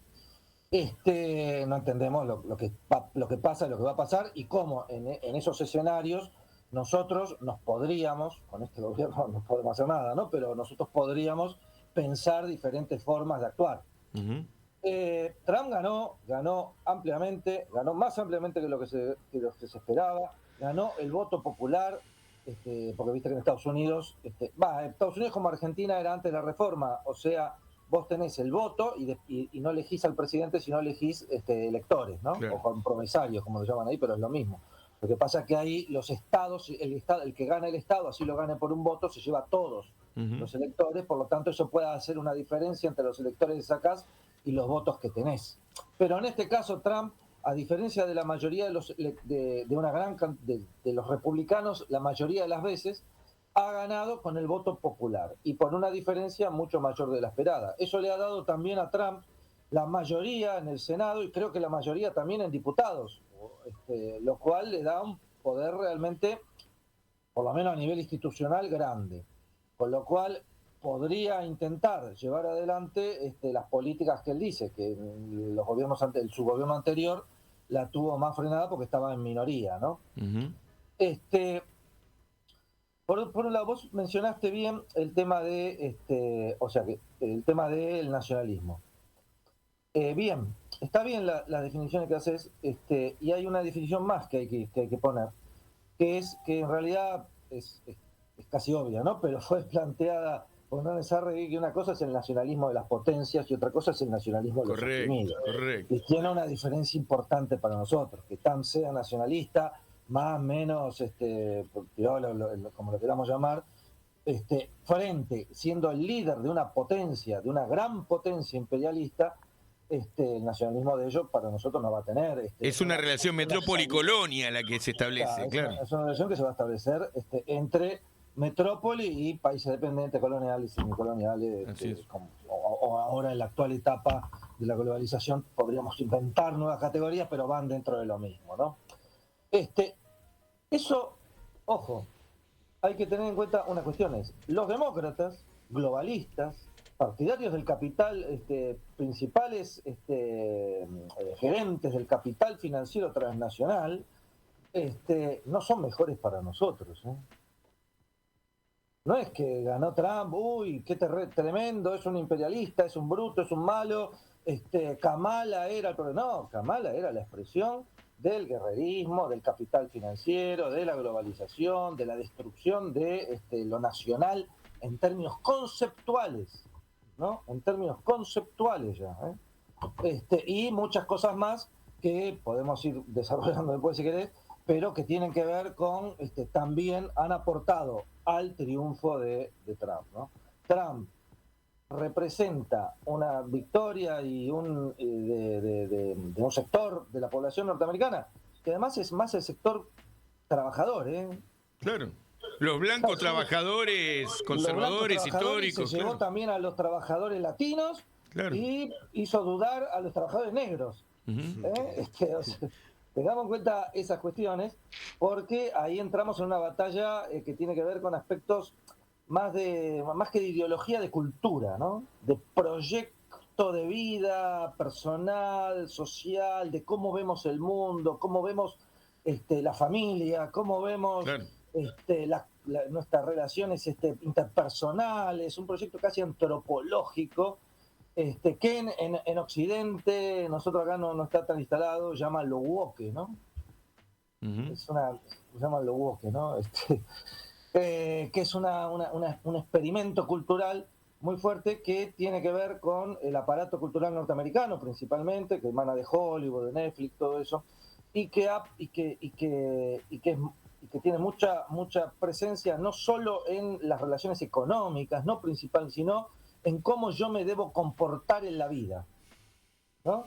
Cómo yo debo armar mi familia, cómo yo debo educar a mis hijos, cómo yo debo hacer una serie de cuestiones que van muy de choque con ciertas cuestiones más tradicionales, más de la familia tradicional, más de cristianas, digamos, que católicas inclusive, ¿no? Y eso hay en Norteamérica, y acá un poco también, ¿no? Pero en Norteamérica y en algunos lugares de Europa tiene una presencia muy fuerte, y eso ha jugado también en estas cuestiones, sobre todo porque los demócratas y los sectores progresistas, llamémoslo de alguna forma, porque los progresistas en los 60 era otra cosa, ¿no? Pero lo que es el progresismo, lo han puesto en escena en primer lugar, ¿no? Y desgraciadamente gran parte de la izquierda lo ha comprado, no porque a mí me importe ni yo combata nuevas, específicamente reivindicaciones de tipo de género, pero lo han puesto en el eje de una cuestión que tiene que ver con reemplazar las reivindicaciones de los trabajadores, de los pueblos en general, de las naciones, por reivindicaciones de minorías radicalizadas. Willy, inclusive se ve muy bien en Europa cuando nosotros lo analizamos acá en este programa, cuando ganó la derecha en la selección, en toda entre comillas derecha en todos los países, y entonces ahí aparecía el particularismo, la posibilidad de discutir votando una alcaldesa o votando un parlamentario que vaya a representarme con posiciones nacionales, porque el globalismo ha hecho que exista una percepción de todos los votantes de que hay un gobierno mundial en construcción en el que yo no incido de ninguna manera. Y entonces hay una ideología, unas concepciones que son ajenas a mi deseo y a mi intervención. Entonces aparecen los regionalismos, los particularismos, cierto nacionalismo, que si no aparece una concepción política, de lo que fuere, es eso, es lo que vos decís, es el interés de un trabajador que quiere conservarse en su familia, tanto sea en la Renania como en Estados Unidos, ¿no? Hay una idea de que al mundo se lo está llevando puesto los sectores financieros, el gobierno de Europa y un gobierno como el de Biden que anda llevando guerras en el mundo, a lo que no le interesa a nadie. Que son guerras de capital financiero transnacional. Claro, que son la guerra de capital financiero. El mundo a su imagen y semejanza en todos los aspectos. Así es. Y Trump dice que no va a hacer eso. Yo no sé bien qué hará finalmente Trump, te digo, ¿no? Es probable que intente, ya saliendo del tema de lo cultural, ¿no? Es probable que intente hacer la paz con Rusia, digamos. Eso es muy probable. Eso para Europa es un desafío terrible, ¿no? Porque terminó la OTAN. Ya de hecho hay crisis en Alemania, que es el estado más vergonzoso, no suena muy académico, ¿no? Pero el país más vergonzante de Europa, ¿no? Le vuelan un gasoducto y no dicen nada. Uh-huh. Hacen todas políticas en contra de sí mismos. Pero bueno, ya ha habido crisis política en Alemania y eso se va a ir extendiendo sobre todo a los gobiernos más, no a los que se han acomodado previamente, ¿no? Como Italia o Hungría, digamos. Uh-huh. Yo no quiero caer exclusivamente, yo creo que el mundo no se divide exclusivamente en una línea donde tenés extrema derecha, centro derecha, centro izquierda, sino que es más una esfera, ¿no? Sí, claro. Como es la realidad, ¿no? Vos tenés diferentes ejes en los cuales... complejidades. No una línea, entonces yo estoy más... No entendemos qué es la extrema derecha. ¿Es el fascismo o el neoliberalismo? ¿Son iguales el fascismo y el liberalismo? No son iguales, ¿eh? No son ni parecidos. Pero pueden ser de derecha los dos. Entonces, ¿qué digo cuando digo derecha? Seamos más cuidadosos con esas categorías, ¿no? Se lo pone a Meloni, a Orban o a Milei en el mismo lugar y expresan cosas distintas, no tienen nada que ver. Claro. Si vamos a esto de lo geopolítico, Milei y Trump son lo mismo. Bueno, Trump es proteccionista, No, claro, son distintos. ¿no? Nacionalista, le habla a la clase trabajadora de su país, que le mienta, le habla a la clase trabajadora de su país. Claro. Está en contra, quiere terminar con la guerra acá, y Milei hace todo lo contrario. En todo caso, lo que quiere Milei es ser el más cercano a un poder al cual espera le dé Algo ayuda poco necesaria. académico, digamos, el más alcahuete, sobre todo, sobre todo con la Claro, cosa sionista. el más digamos. alcahuete, se podría decir, siendo sintéticos, podríamos decir así claramente, para obtener el voto de Estados Unidos en el fondo, para Claro. que le prorraten la deuda, para que las tasas de inversión, pero eso no va a suceder. Cuando Estados Unidos desarrolle con Trump, si es que lo hace, una política proteccionista, la política de Milley, librecambista, totalmente abierta a los capitales, va a tener problemas. Porque el proteccionismo norteamericano, para un país que piensa su economía abierta al mundo y sin ningún tipo de controles sobre sus propias variables, es perjudicial. ¿Qué quiero decir con esto? No, qué mal que ganó Trump, con los demócratas no hubiera ido mejor. No. Quiero decir que frente a una economía como la Argentina, que está totalmente desnacionalizada, abierta, y espera que en el mundo global abierto a las inversiones extranjeras y al libre comercio, nuestra economía pueda, o por lo menos pueda prosperar, o los grandes capitales que se inviertan acá para llevarse nuestros recursos puedan, y eso reditúe en algún beneficio para nosotros. Eso no va a suceder contra un mundo que avanza en otra dirección y al cual, en confrontación con otros países, principalmente con China, en términos económicos, Estados Unidos también avanza. Su proteccionismo le genera que sus inversiones, entre comillas, queden en el país y no... O va a intentar Trump que haya poca inversión en países como el nuestro, menos además un país tan difícil. En todo caso, Trump lo que hará, y eso no va a cambiar, yo creo, respecto a los demócratas, nosotros con los demócratas, que muchos acá en última instancia simpatizan, con los demócratas, la política de los demócratas para el continente y para Argentina es la expresada por la procónsul Laura Richardson. Y la procónsul Laura Richardson ha venido a la Argentina a garantizar las cadenas logísticas de la economía norteamericana. O sea, y que esas no sean disputadas ni por China, principalmente por China, ¿no? Pero ni siquiera por los europeos, por nadie. Que el Estado argentino le dé garantías de ser el suministrador de los recursos clave que nuestro Estado tiene en lo que hace a la economía norteamericana. Y no se alinee geopolíticamente ni ayude en términos de cadenas logísticas a sus competidores. Por eso vienen a poner veto a el tema de la presencia china, por eso vienen a poner eje en el tema del Atlántico en términos de la vigilancia de los pesqueros chinos. Yo no digo que los chinos no vengan a hacer otra cosa que a llevarse la pesca del Atlántico Sur, ¿no? Pero digo, los norteamericanos vienen a hacer eso acá, y ya lo vienen haciendo con los demócratas, y lo van a seguir haciendo con los republicanos, porque en ese sentido, América Latina está pensada a partir desde siempre, ¿no? Pero ha sido en los últimos 15, 20 años, con Trump, antes de Trump inclusive, con Obama y con lo que vino después con Biden y ahora de nuevo con Trump, se ha replanteado garantizarse el continente sin fisuras para sí mismo, ¿no?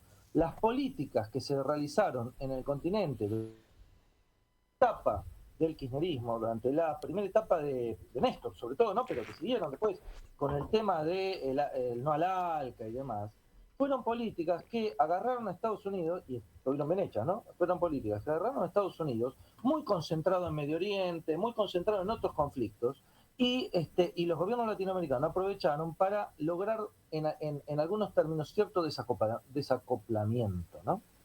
¿Por qué Estados Unidos estaba más desatento en ese momento? Porque consideraba que el mundo evolucionaba necesariamente a un mundo unipolar y que lo que Estados Unidos estaba garantizando es que ese mundo fuera unipolar en otros terrenos. Sí, también digamos que se les garantizó en ese periodo el mantenimiento de la extranjerización al que había sido condenado en la etapa del menemismo, de las cadenas logísticas, como vos mencionaste recién, que son las que garantizan, desde que Scalabrini Ortiz descubrió que los trenes estaban así porque iban al puerto para el extractivismo, también en la etapa progresista, la captura de una parte de la renta extraordinaria sirvió para la sustitución de importaciones, pero fundamentalmente los puertos, los barcos, la logística quedó en manos extranjeras, y eso, bueno, hoy lo seguimos pagando, y en ese marco se tranquilizaron, porque ¿qué es lo que querían también las colonias de ultramar? Como si el colonialismo no hubiera cambiado, pero ¿qué es lo que requerían las potencias coloniales? Alimentos y energéticos para inclusive antes de la guerra, esta conflagración abierta cada vez más grande, inclusive en ese periodo era necesario, no solamente la logística, sino también la producción. Vino Laura Richardson a decir que no pesquen los chinos en la milla 201, cuando les corresponde, quien quiera pescar en la 201 puede hacerlo, pero bueno, que no pesquen los chinos, garanticemos y entonces muestran, se convierte en un estado antiimperialista la opinión pública, y se muestran imágenes aéreas con ciudades, grandes zonas iluminadas que muestran como ciudades, como en la 201 se pesca por países extranjeros. Pero en realidad aquí hay una disputa por los recursos que los tranquilizó de alguna manera. Yo porque quería incorporar también esta visión de que nosotros crecimos porque hubo una ecuación favorable a claro, todos, ¿no? Digamos, hubo una ecuación favorable y una situación geopolítica favorable. Eso no significó que Argentina avanzara en recuperar las palancas fundamentales estratégicas o sea, vos me decías los puertos, podríamos decir claro, puertos, barcos, trenes, avanzar claro. las finanzas, ¿no? La ley de la dictadura. La siderurgia. Algunas cuestiones estructurales realmente no se cambiaron. Claro. ¿No? Ahora bien, cuando nosotros vemos qué pasa en ese periodo, bueno, hay también un periodo favorable en términos de intercambio y demás, ¿no? Pero si nosotros vemos Estados Unidos, entonces, ¿qué pasa?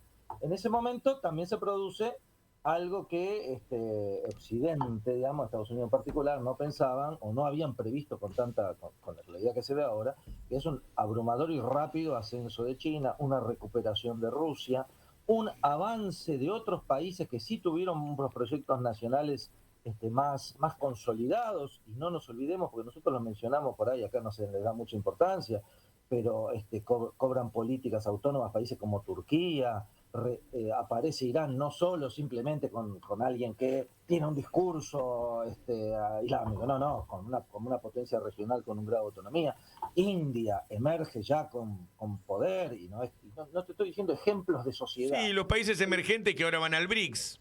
Que ahora muchos de ellos están en el BRICS, otros buscan estarlo, claro. Que es un espacio alternativo de comercio, de finanzas, de monedas, de buscar la pluralidad que hoy ve Estados Unidos, y eso es lo que ve Trump, ¿no? Con energía, ¿no? Ve que la hegemonía de los 90, que tendía en primera instancia la hegemonía norteamericana y en segunda instancia la creación de, por ahí las visiones conspirativas lo ven desde un plano medio esotérico, ¿no? Pero sí a la creación de una especie de élite mundial, élite global, financiera. La vieja sinarquía internacional, que existe, al final del cuento existía. Y eso, ¿qué le produce a Estados Unidos? Y eso le produce a Estados Unidos entrar en un proceso que viene de antes, ¿no? Que no empieza en ese momento, que viene de antes, pero que se profundiza con consecuencias sociales muy graves en Estados Unidos, de desindustrialización, ¿no? ¿qué pasa? Las cadenas de valor ya no empiezan a tener su centro en Estados Unidos, ¿no? O en Alemania, en donde sea. También le pasa a Alemania, ¿eh? Las fábricas se van a China, se van a otros lados. Empieza a tener sus centros y eso es en lo económico. Otra de las cuestiones que intenta revertir Trump pensando, asumiendo, creo yo, que el mundo va hacia un mundo multipolar, y que eso es irreversible, pero que en ese mundo multipolar Estados Unidos va a seguir siendo una potencia que va a discutir de igual a igual con China y con las grandes potencias y va a poner, y que si sigue en el camino puede llegar a tener problemas, que realmente los está teniendo. El proceso de declive de Estados Unidos es evidente, ¿no? Es numérico, ¿no? Y por otro lado, la pérdida de capacidad del Estado norteamericano en tanto tal, no solo por la falta del proceso de desindustrialización relativo, pero también absoluto, en algunos estados norteamericanos eso se nota claramente, sino también la pérdida de capacidad de Estados Unidos de ser un decisor, ¿no?, sobre esos mismos poderes que antes estaban dentro de su país. O sea, la pérdida de poder del mismo Estado. Y ahí que se ve, y eso lleva de la mano otra cosa a lo cual Trump dice venir a responder en Estados Unidos, la desintegración del consenso de las clases populares norteamericanas en el sistema norteamericano. Porque el consenso de las clases populares norteamericanas en el sistema norteamericano se da en la creencia en que el American Way of Life, ¿no? En que todo norteamericano, si le va mal es por su culpa, digamos. Todo norteamericano puede ser un triunfador, y si triunfa es porque es un gran tipo, y es el mejor. Pero cuando eso empieza a verse las fábricas cerradas, empieza a verse elites que no están, que ni siquiera tienen lo nacional en la boca, ¿no? Como para poder ser identificadas como algo parecido, ese consenso se puede perder. Y ese consenso se puede perder en el marco de estados, poblaciones totalmente excluidas de un sistema que, si bien nunca fue, llamémoslo justo, particularmente el norteamericano, ¿no? Nunca tuvo ni siquiera un estado de bienestar al estilo europeo, pero en un sistema en el cual una clase obrera muy potente. Yo quiero que vos te acuerdes, y seguramente te acordás, una de las primeras manifestaciones contra la globalización que se dio en Seattle. Claro, sí, sí. En una ¿Quiénes la cumbre, los obreros metalúrgicos de Seattle. 94, era una cumbre de Naciones Unidas, creo, algo así, que se dio esa gran manifestación. La OMS, eso, ¿no? O de la MC, claro, la OMC, sí, sí. Pero puede ser que algo de eso. Pero lo importante es que ahí vemos cómo por qué ese sector, por qué la clase obrera norteamericana, que no es conocida en la segunda mitad del siglo XX por ser una clase obrera con conciencia de clase, ni combativa, ni nada, se había movilizado ya en ese momento, porque ya se empezaban a ver las consecuencias del avance de este proyecto. Después de ya decenas de años, pero no tanto porque nosotros nos acordamos, que eso había empezado. Eran las primeras movilizaciones antiglobalización por temas mundiales, no por temas locales, ¿no? Ahí empieza a aparecer. Por temas mundiales y que afectaba localmente la vida de los trabajadores metalúrgicos de Estados Unidos. Y un poco antes, en enero del 93, había aparecido el subcomandante Marcos también con en México, con un discurso también antiglobalista o antiglobal. Porque era la inauguración de, ahora se me fue el nombre, del NAFTA. Claro, ante la inauguración del NAFTA aparece la insurrección un 1 de enero, cuando no lo esperaba nadie, y entonces empieza, nos acordamos porque también fuimos activos militantes en ese periodo buscando el salto revolucionario, ¿no es cierto? Entonces, en ese momento analizamos estos movimientos que eran nuevos y tenían una potencia ideológica, una potencia de lectura del escenario internacional que no teníamos el resto, entonces los mirábamos, claro. Vos fijate, el NAFTA, ¿qué era? Era una política de este tipo, un tratado de libre comercio entre México, Estados Unidos y Canadá. ¿Cuál fue la consecuencia de eso para México? Veamos lo que es México hoy. 50.000, no sé cuántos decenas de miles de muertes. El Estado no llega a todos los territorios, la narcotización de la política.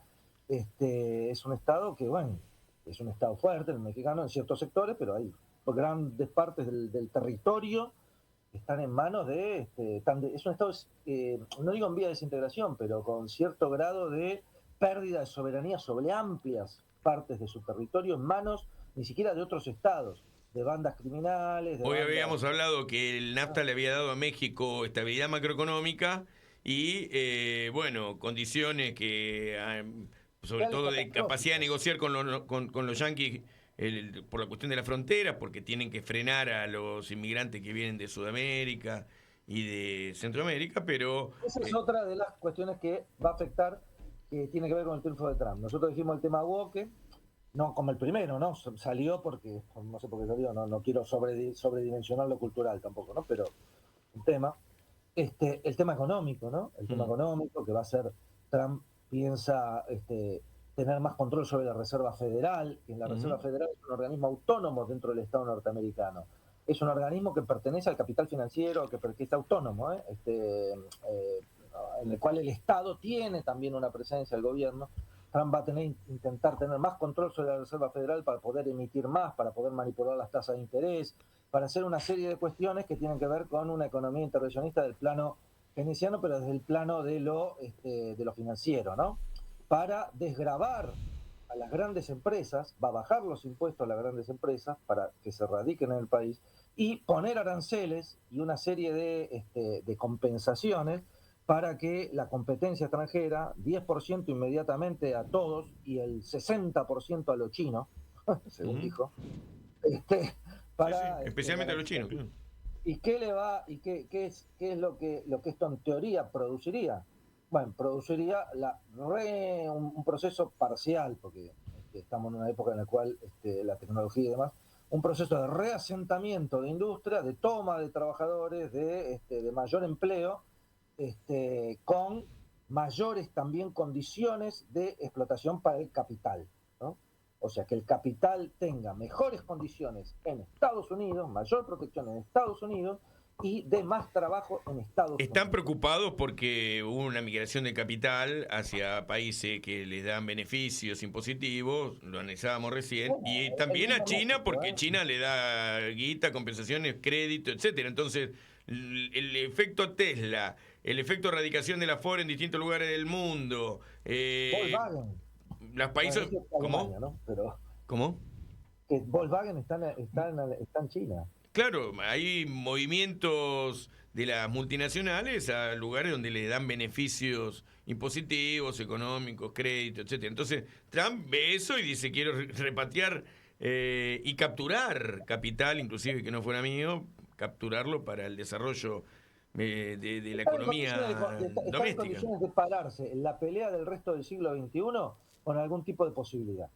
Porque vos mencionabas los BRIC, mencionábamos China, mencionábamos Rusia, bueno, pararse con algún tipo de posibilidad, ¿no? En una pelea, en un mundo que avanza hacia ser diverso, multipolar, se suele decir, ¿no? Con diferentes focos de poder y autonomía, en la cual lo que estaba viendo y tuvo éxito en su planteo hacia la población, porque se notaban las consecuencias concretas sobre la población, era que Estados Unidos va perdiendo la manija.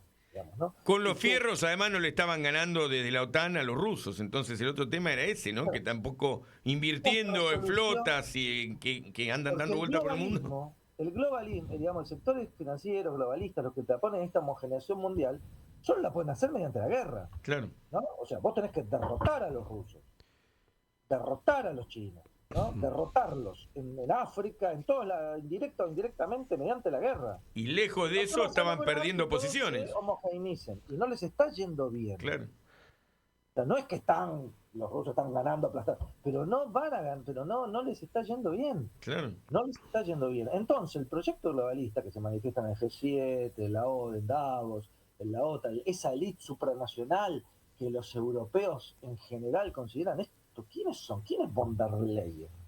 Sí, que gobierna. ¿Quién la votó? ¿Quién la votó? Digamos, porque podés decir que el que votaste vos es un nefasto, no hace lo que vos querés, representa tus intereses, pero bueno, está el Parlamento, lo votás cada 4 años. ¿Quién es la élite europea que gobierna? ¿Quién es?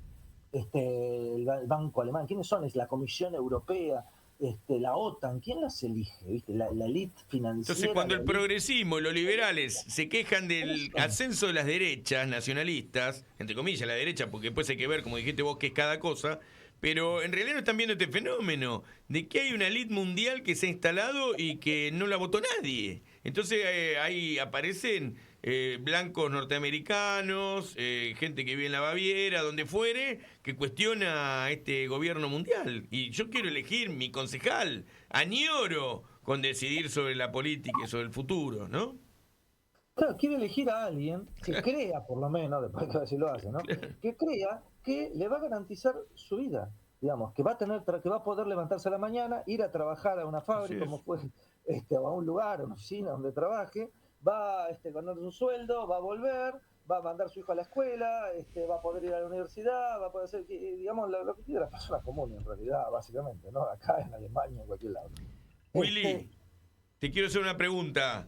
Antes, porque prometí ante la enorme cantidad de gente que mira este programa que iba a hacer con vos una nota sobre la nota que hiciste sobre la intervención de Medio Oriente en la tragedia de Menem a la comedia de Milei. Me resultó muy interesante la nota porque vos recorrés, tiene que ver con este gobierno global, recorrés el trágico acompañamiento por parte de la política argentina a través de distintos gobiernos y a partir de sus Fuerzas Armadas, de las políticas de control y de sumisión que hay en distintos lugares del mundo a partir de control militar, ¿no es cierto? Entonces, ¿cómo Argentina puso, y ahora con Milei quiere poner con todo, armamento a disposición de la piratería que se ha generado en todos lados, ¿no? Sí. Contame un poquito sobre esta nota que me pareció muy interesante. Mira, Argentina a partir de los 90, antes, podríamos tener críticas, cualquier cosa, pero tenía una doctrina de utilización de las Fuerzas Armadas que no solo se basaba en el enemigo interno, ojo, tenía hipótesis de conflicto, tenía una doctrina, no era exclusivamente, porque muchas veces se resume, no, era una doctrina más, pero había doctrina respecto a la utilización más nacional, desde la perspectiva que queramos, la palabra nacional, como hemos visto. Y la doctrina de seguridad nacional era contra un enemigo no solamente en Argentina, sino en el mundo también. A partir de los 90, con esta transición de la cual venimos hablando, Argentina tiene un cambio. Un cambio que tiene que ver con las relaciones exteriores, ¿no? Con la vinculación de Argentina con el mundo y la concepción, que se relaciona con una nueva doctrina que se impone en Argentina en relación con este cambio, con el inicio de la globalización, con la hegemonía, la caída de la Unión Soviética, la hegemonía norteamericana, la idea del mundo unipolar, la idea de la financiarización, de que las guerras iban a ser simplemente guerras de policía y que iba a haber un gran ejército que iba a ser la OTAN, conducida por Estados Unidos, ¿no? Y con Estados Unidos determinante, como se ve ahora. Sin Estados Unidos la OTAN no anda, digamos.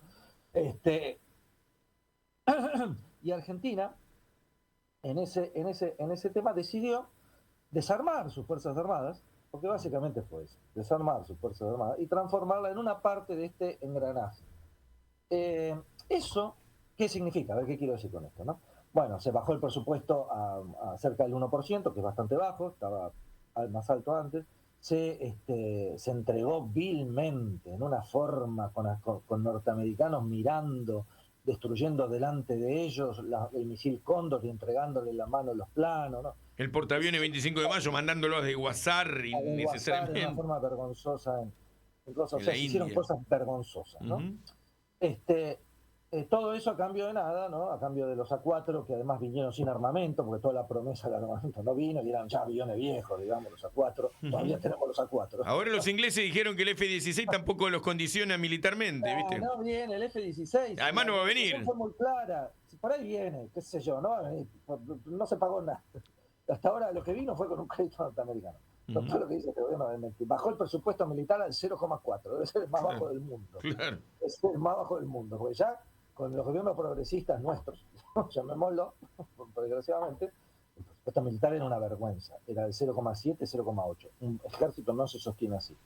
Pero bueno, el último gobierno se intentó hacer algo, no vamos a decir, con el FONDEF, algunas líneas se Y tiraron. se avanzó y se le recompuso salarialmente en parte Se han en hecho un algunas cosas que hay que reconocer, por lo menos en el área de defensa, Sí, sí. ¿no? En eso hay que reconocer. Yo siempre lo digo porque digo, todo está mal, pero parece que le estoy echando, y hay gente que No, intentó que hacer laburó cosas y fuerte, que se claro. hicieron algunas cosas, eso no hay que dejar de decirlo. Pero el presupuesto está muy bajo. Con este gobierno, que supuestamente es pro-milico, no sé, será porque le gusta el proceso de la dictadura, ¿no? Pero a mí me dicen los propios militares que yo conozco, me dicen, los militares están como empleados públicos que quieren volver a su casa porque no tienen ni para comer. viven para comer en los cuarteles, ¿no? Así es. Porque los salarios son muy bajos. Claro. Bueno, yo que soy docente universitario, no puedo decir que no soy quien Bueno, para igual. decir, mis salarios son pésimos, ¿no? Peor que de los militares. Igual. Pero mis salarios militares son muy bajos. Ha bajado el presupuesto a 0,4. Bueno, todo ese proceso, ¿no? Tiene que ver con un origen del abandono de todo tipo de hipótesis de conflicto y la incorporación de nuestras hipótesis, eliminación de la categoría hipótesis de conflicto. Cuando nosotros, como dijo el general Paleo, que fue un muy buen comandante, bueno, no se puede ser buen comandante, se puede ser buen comandante de los chiquititos, que queda, se claro. nota, digamos, pero bueno, si era un buen comandante, nosotros tenemos un conflicto, no una hipótesis de conflicto. Nosotros tenemos un conflicto con Inglaterra.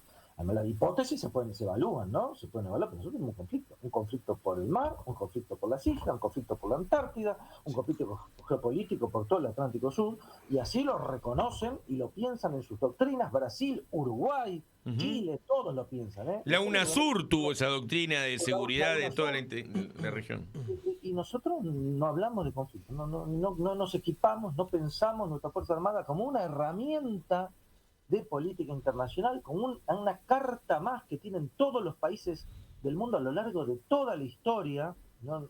Después habría que detallar por qué. La derrota militar y la rendición, los tratados de Madrid 1 y 2. Los tratados de Madrid no, firmados por Menem en esa misma época. Y, eso es parte de esta política. Y claro. la incorporación de nuestra fuerza a lo que es simplemente la política de las Naciones Unidas. Digamos, la única posibilidad que nuestra fuerza tenía de desplegarse tenía que ver con la política de Estados Unidos a nivel internacional y las Naciones Unidas, ser acoplado a ellas.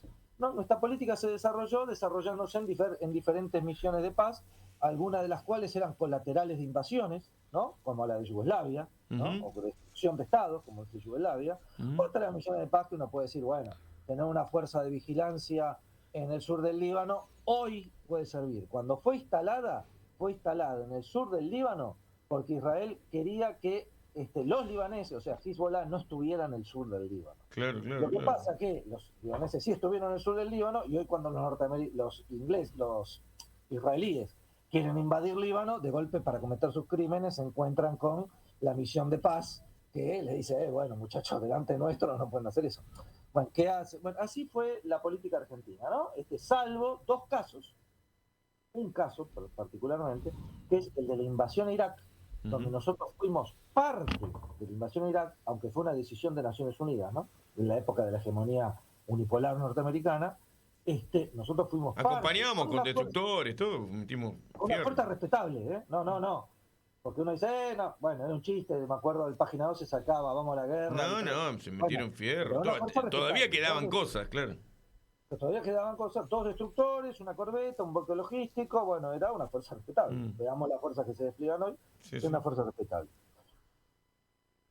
Hoy, después de ya 30 años de eso, Milei dando... hay que tener en cuenta otra cuestión que yo señalo, insisto. La política de Menem, el llamado realismo periférico o política de relaciones carnales, vulgarmente, que es doctrina, el realismo periférico fue doctrina en la Cancillería, ¿no? Tenía, y es una doctrina creada por Argentina, ¿no? Por argentinos, por Escudé, ¿no? Por Carlos Escudé. Tenía una realidad en la cual estaba ella desplegada, que era la hegemonía norteamericana que recién parecía desplegarse, y en la cual realmente el mundo en ese momento parecía ir en esa dirección. Yo no digo que eso estaba bien, ni que era correcto, ni que yo esté de acuerdo, ni que en ese momento no tuviéramos la certeza de que eso nos iba a llevar a peores condiciones, ¿no? O sea, el hecho de ser el mejor lacayo de la potencia hegemónica va a llevar a que la potencia hegemónica te dé mayores posibilidades. Esa es la doctrina del realismo periférico, ser realistas. La potencia hegemónica no hay que confrontarla y hay que subordinarse a ella. Dentro de eso, Menem desarrolló esa política en la cual Estados Unidos era la potencia hegemónica. Recién que Rusia estaba en una crisis brutal, no se veía el ascenso de China, nadie podía imaginarse que Turquía, Irán era un país marginal, del terrorismo internacional y nada más. No se veían otros ascensos en la región, en el mundo. Entonces, bueno, podía decirse, bueno, esto es nefasto, pero tiene su lógica. Bueno, lo que quiere hacer este gobierno hoy son una serie de desatinos fuera de lugar, entre los cuales, para ir a lo que vos me decís, está un remake de esta política militar, que es una política de relaciones internacionales, en la cual el ejército es una herramienta, la Fuerza Armada es una herramienta, ¿no? Una política militar en la cual vos jugás internacionalmente acompañando y siendo un actor militar dentro de las intervenciones de la potencia hegemónica. Bueno, ahora el gobierno ha dicho que hemos dejado de ser neutrales, que vamos a intervenir en Medio Oriente, que vamos a estar junto a Ucrania combatiendo a Rusia, no sé, cosas fuera de lugar, pero además que fuera de lugar aún en la lógica de Menem hubieran estado fuera de lugar, algunas son muy exageradas, son fuera de lugar por dos razones. Uno, porque el mundo ya no es ese. Claro. Va a ser primero, uno, que si Trump cumple, cosa que es probable, la guerra de Ucrania en poco tiempo va a entrar en un impasse, en una negociación en la cual la jugada que hizo, discursiva, ¿no? Sí. Que hizo Milei, de anunciar que le iba a regalar los helicópteros rusos, lo cual es una falta, es algo que está muy mal. Sí, se entregaron al final los helicópteros rusos, me parece que hubo o por lo menos fue una fake news que no le habían bajado. No, se iban a entregar, pero no, están yo los vi, digamos, están desguazados en un almacén acá y nada más. Mira, ni para llevarlo. Pero no se entregaron, están desguazados en un almacén acá. Bueno. Pero se dijeron que se iban a entregar. El hecho de haberlo dicho ya es dañino, eso nos deja en una mala posición, peor posición frente a los rusos. Pero ahora ha anunciado también el hecho de que iba a mandar tropas a combatir a los hutíes. Sí, ¿no? se fue ya el delirio final, fue ese, ya ahí estaba consumiendo porquerías. Fuera de lugar, porque nosotros no tenemos nada que ver con eso y eso nos puede producir consecuencias, ¿no? Consecuencias, o sea, ¿qué pasa si los hutíes nos consideran un país enemigo? Probablemente no lo hagan. Sí. Tenemos, porque son inteligentes, pero pongámosle que nos considera un país enemigo y un posible objetivo de sus ataques. Podría ser, sería legítimo, Obvio, no sé qué tendrían después para tirar, sería una pelea del cuarto mundo, ¿no? Entre hutíes y argentinos, no tenemos ni para llegar al otro lado.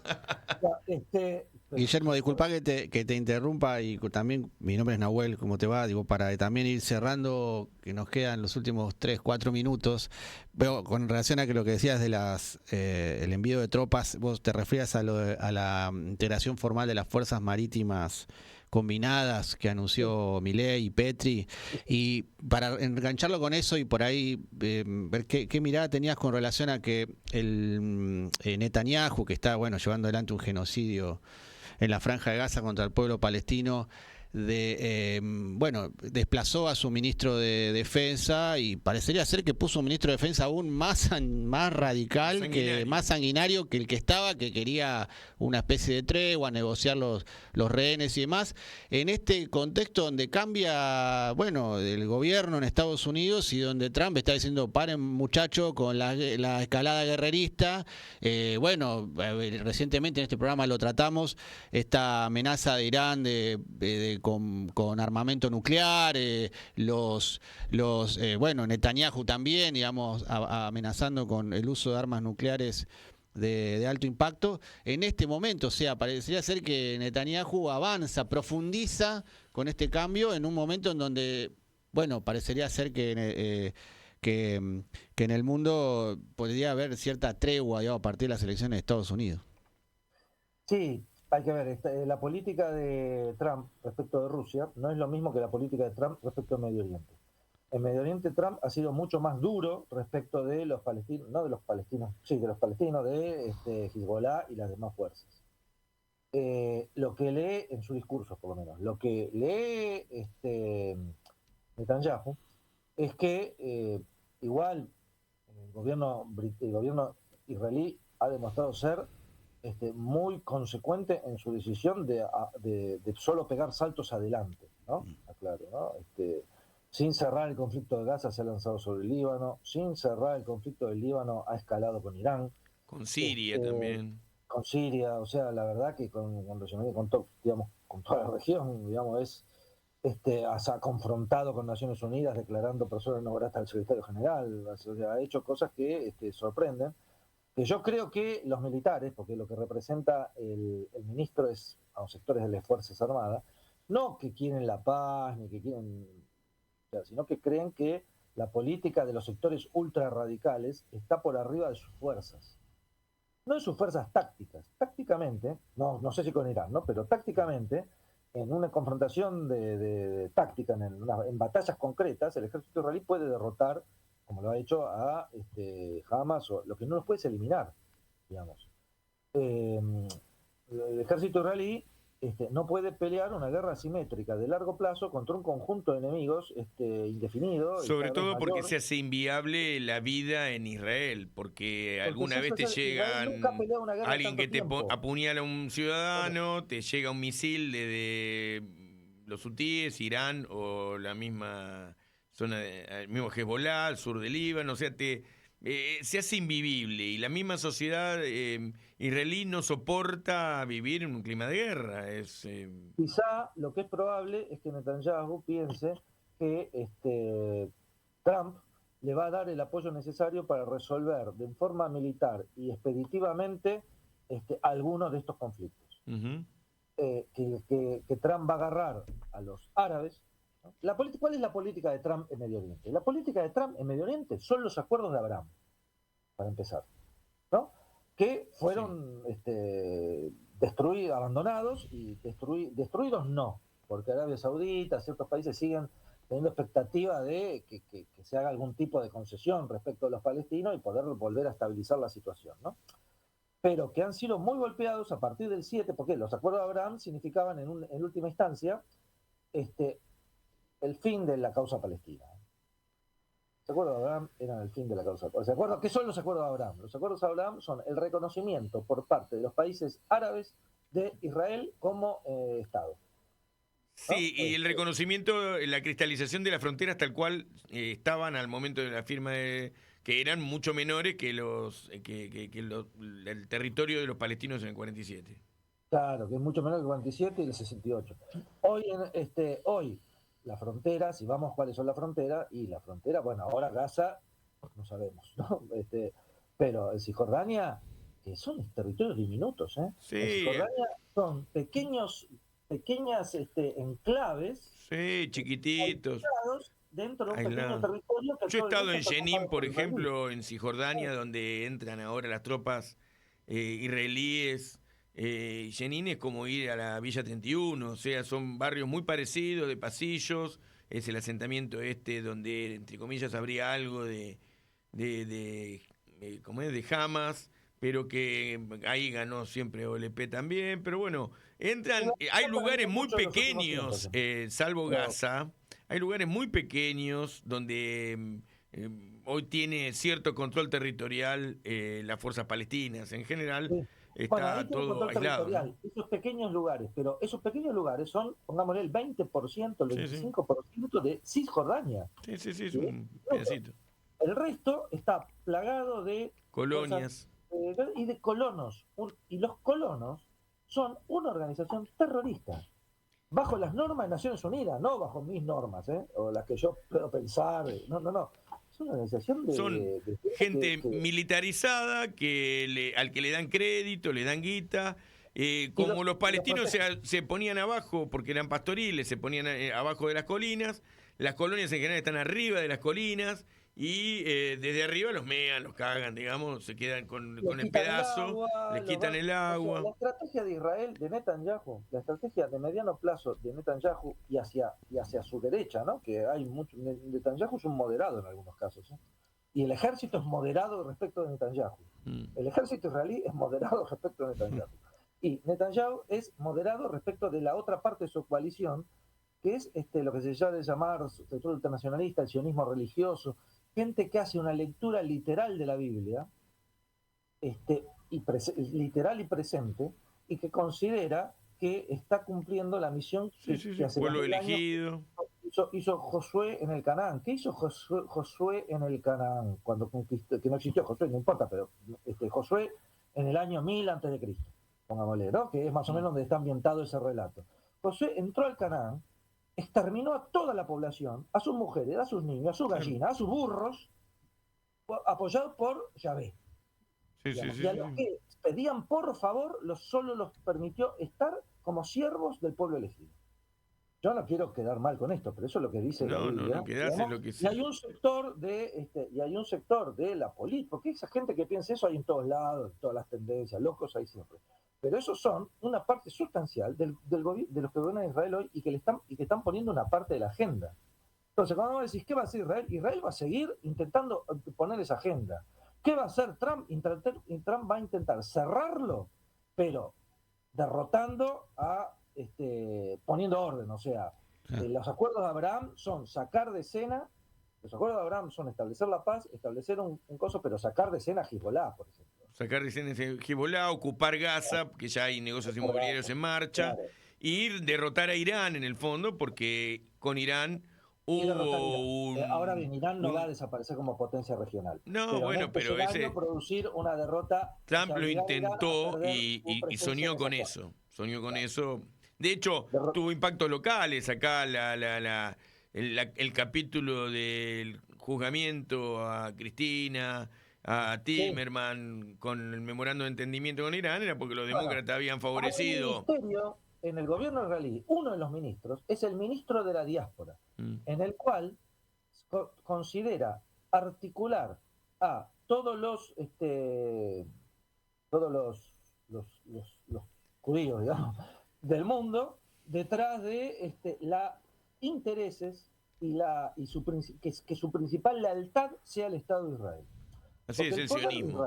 Eso es la no es exclusivamente el poder de Israel, no es exclusivamente el poder que Israel tiene o el respaldo que tiene Estados Unidos. Es sectores de la comunidad, sectores por ahí son minoritarios, de las comunidades judías en algunos lugares en el mundo y en algunos lugares importantes, pero esos sectores minoritarios son tipos de poder en determinados espacios y esos son los que hegemonizan y son lobby y son poderes en Estados Unidos, en Argentina. Así es. Bueno, nosotros tenemos de ministro de Relaciones Exteriores un hombre cuya lealtad es el Estado de Israel. Así, hace un rato con Ariel Umpierres estuvimos mirando el juramento, en realidad el compromiso, porque ni siquiera juró, del nuevo canciller argentino, Wertheim, que además lo hizo sobre la Torá. Entonces, bueno, eso ya es un capítulo que en algún momento nos tenemos que volver a juntar. Desde acá, desde la Argentina, saludamos con un presidente sionista, el otro presidente sionista del mundo, a todos los que nos han visto en el programa. Y te tengo que despedir, Willy, porque el tiempo es tirano y acá la gente de la radio nos va a matar. Bueno, Willy, te agradezco enormemente. Saludo a vos y a todos. Muy interesante. Un abrazo grande. Gracias. Hasta luego. Bueno, estuvimos con Willy Cabiasca, un compañero, un amigo, doctor en política internacional, una persona que además escribe y además es académico, da clases en distintas facultades, la UBA especialmente. Y bueno, nos tenemos que despedir. No, antes primero que nada agradecer a toda la comunidad de Peronismo Sin Gradualismo que está suscripta. Es también un medio que se sostiene con aportes de compañeros y compañeras. Con los compañeros que se suscriban, que nos den una mano. Y invitar a que se sigan suscribiendo, toquen la campanita, que en la medida que crezca la comunidad y que pongan me gusta, que crezca la comunidad de Peronismo Sin Gradualismo, sigue creciendo esta voz y este espacio. Así que nada, terminar con esto. Y bueno, Lisandro Guerra en la operación técnica nos ha acompañado, se mató hoy, andaban las cámaras, había que cambiar la cámara, estaba solo y hizo los llamados telefónicos, hizo los enlaces. Un genio. La rompió, un genio. Gracias. Y saludamos a todos los compañeros que han participado en la elaboración de este programa, en la producción, Gabriel Ocampo, Claudio Mora. Y bueno, por supuesto aquí Nahuel Silva, Gastón Arispe llevaron adelante este programa. Peronismo sin gradualismo. Hay que construir la tercera posición para ser nación. Y bueno, por supuesto nuestro objetivo es construir esa revolución justicialista de la que mencionaron hoy varios en este programa. Un abrazo enorme para todos y todas. Radio con Aguante. Piezas De realidad.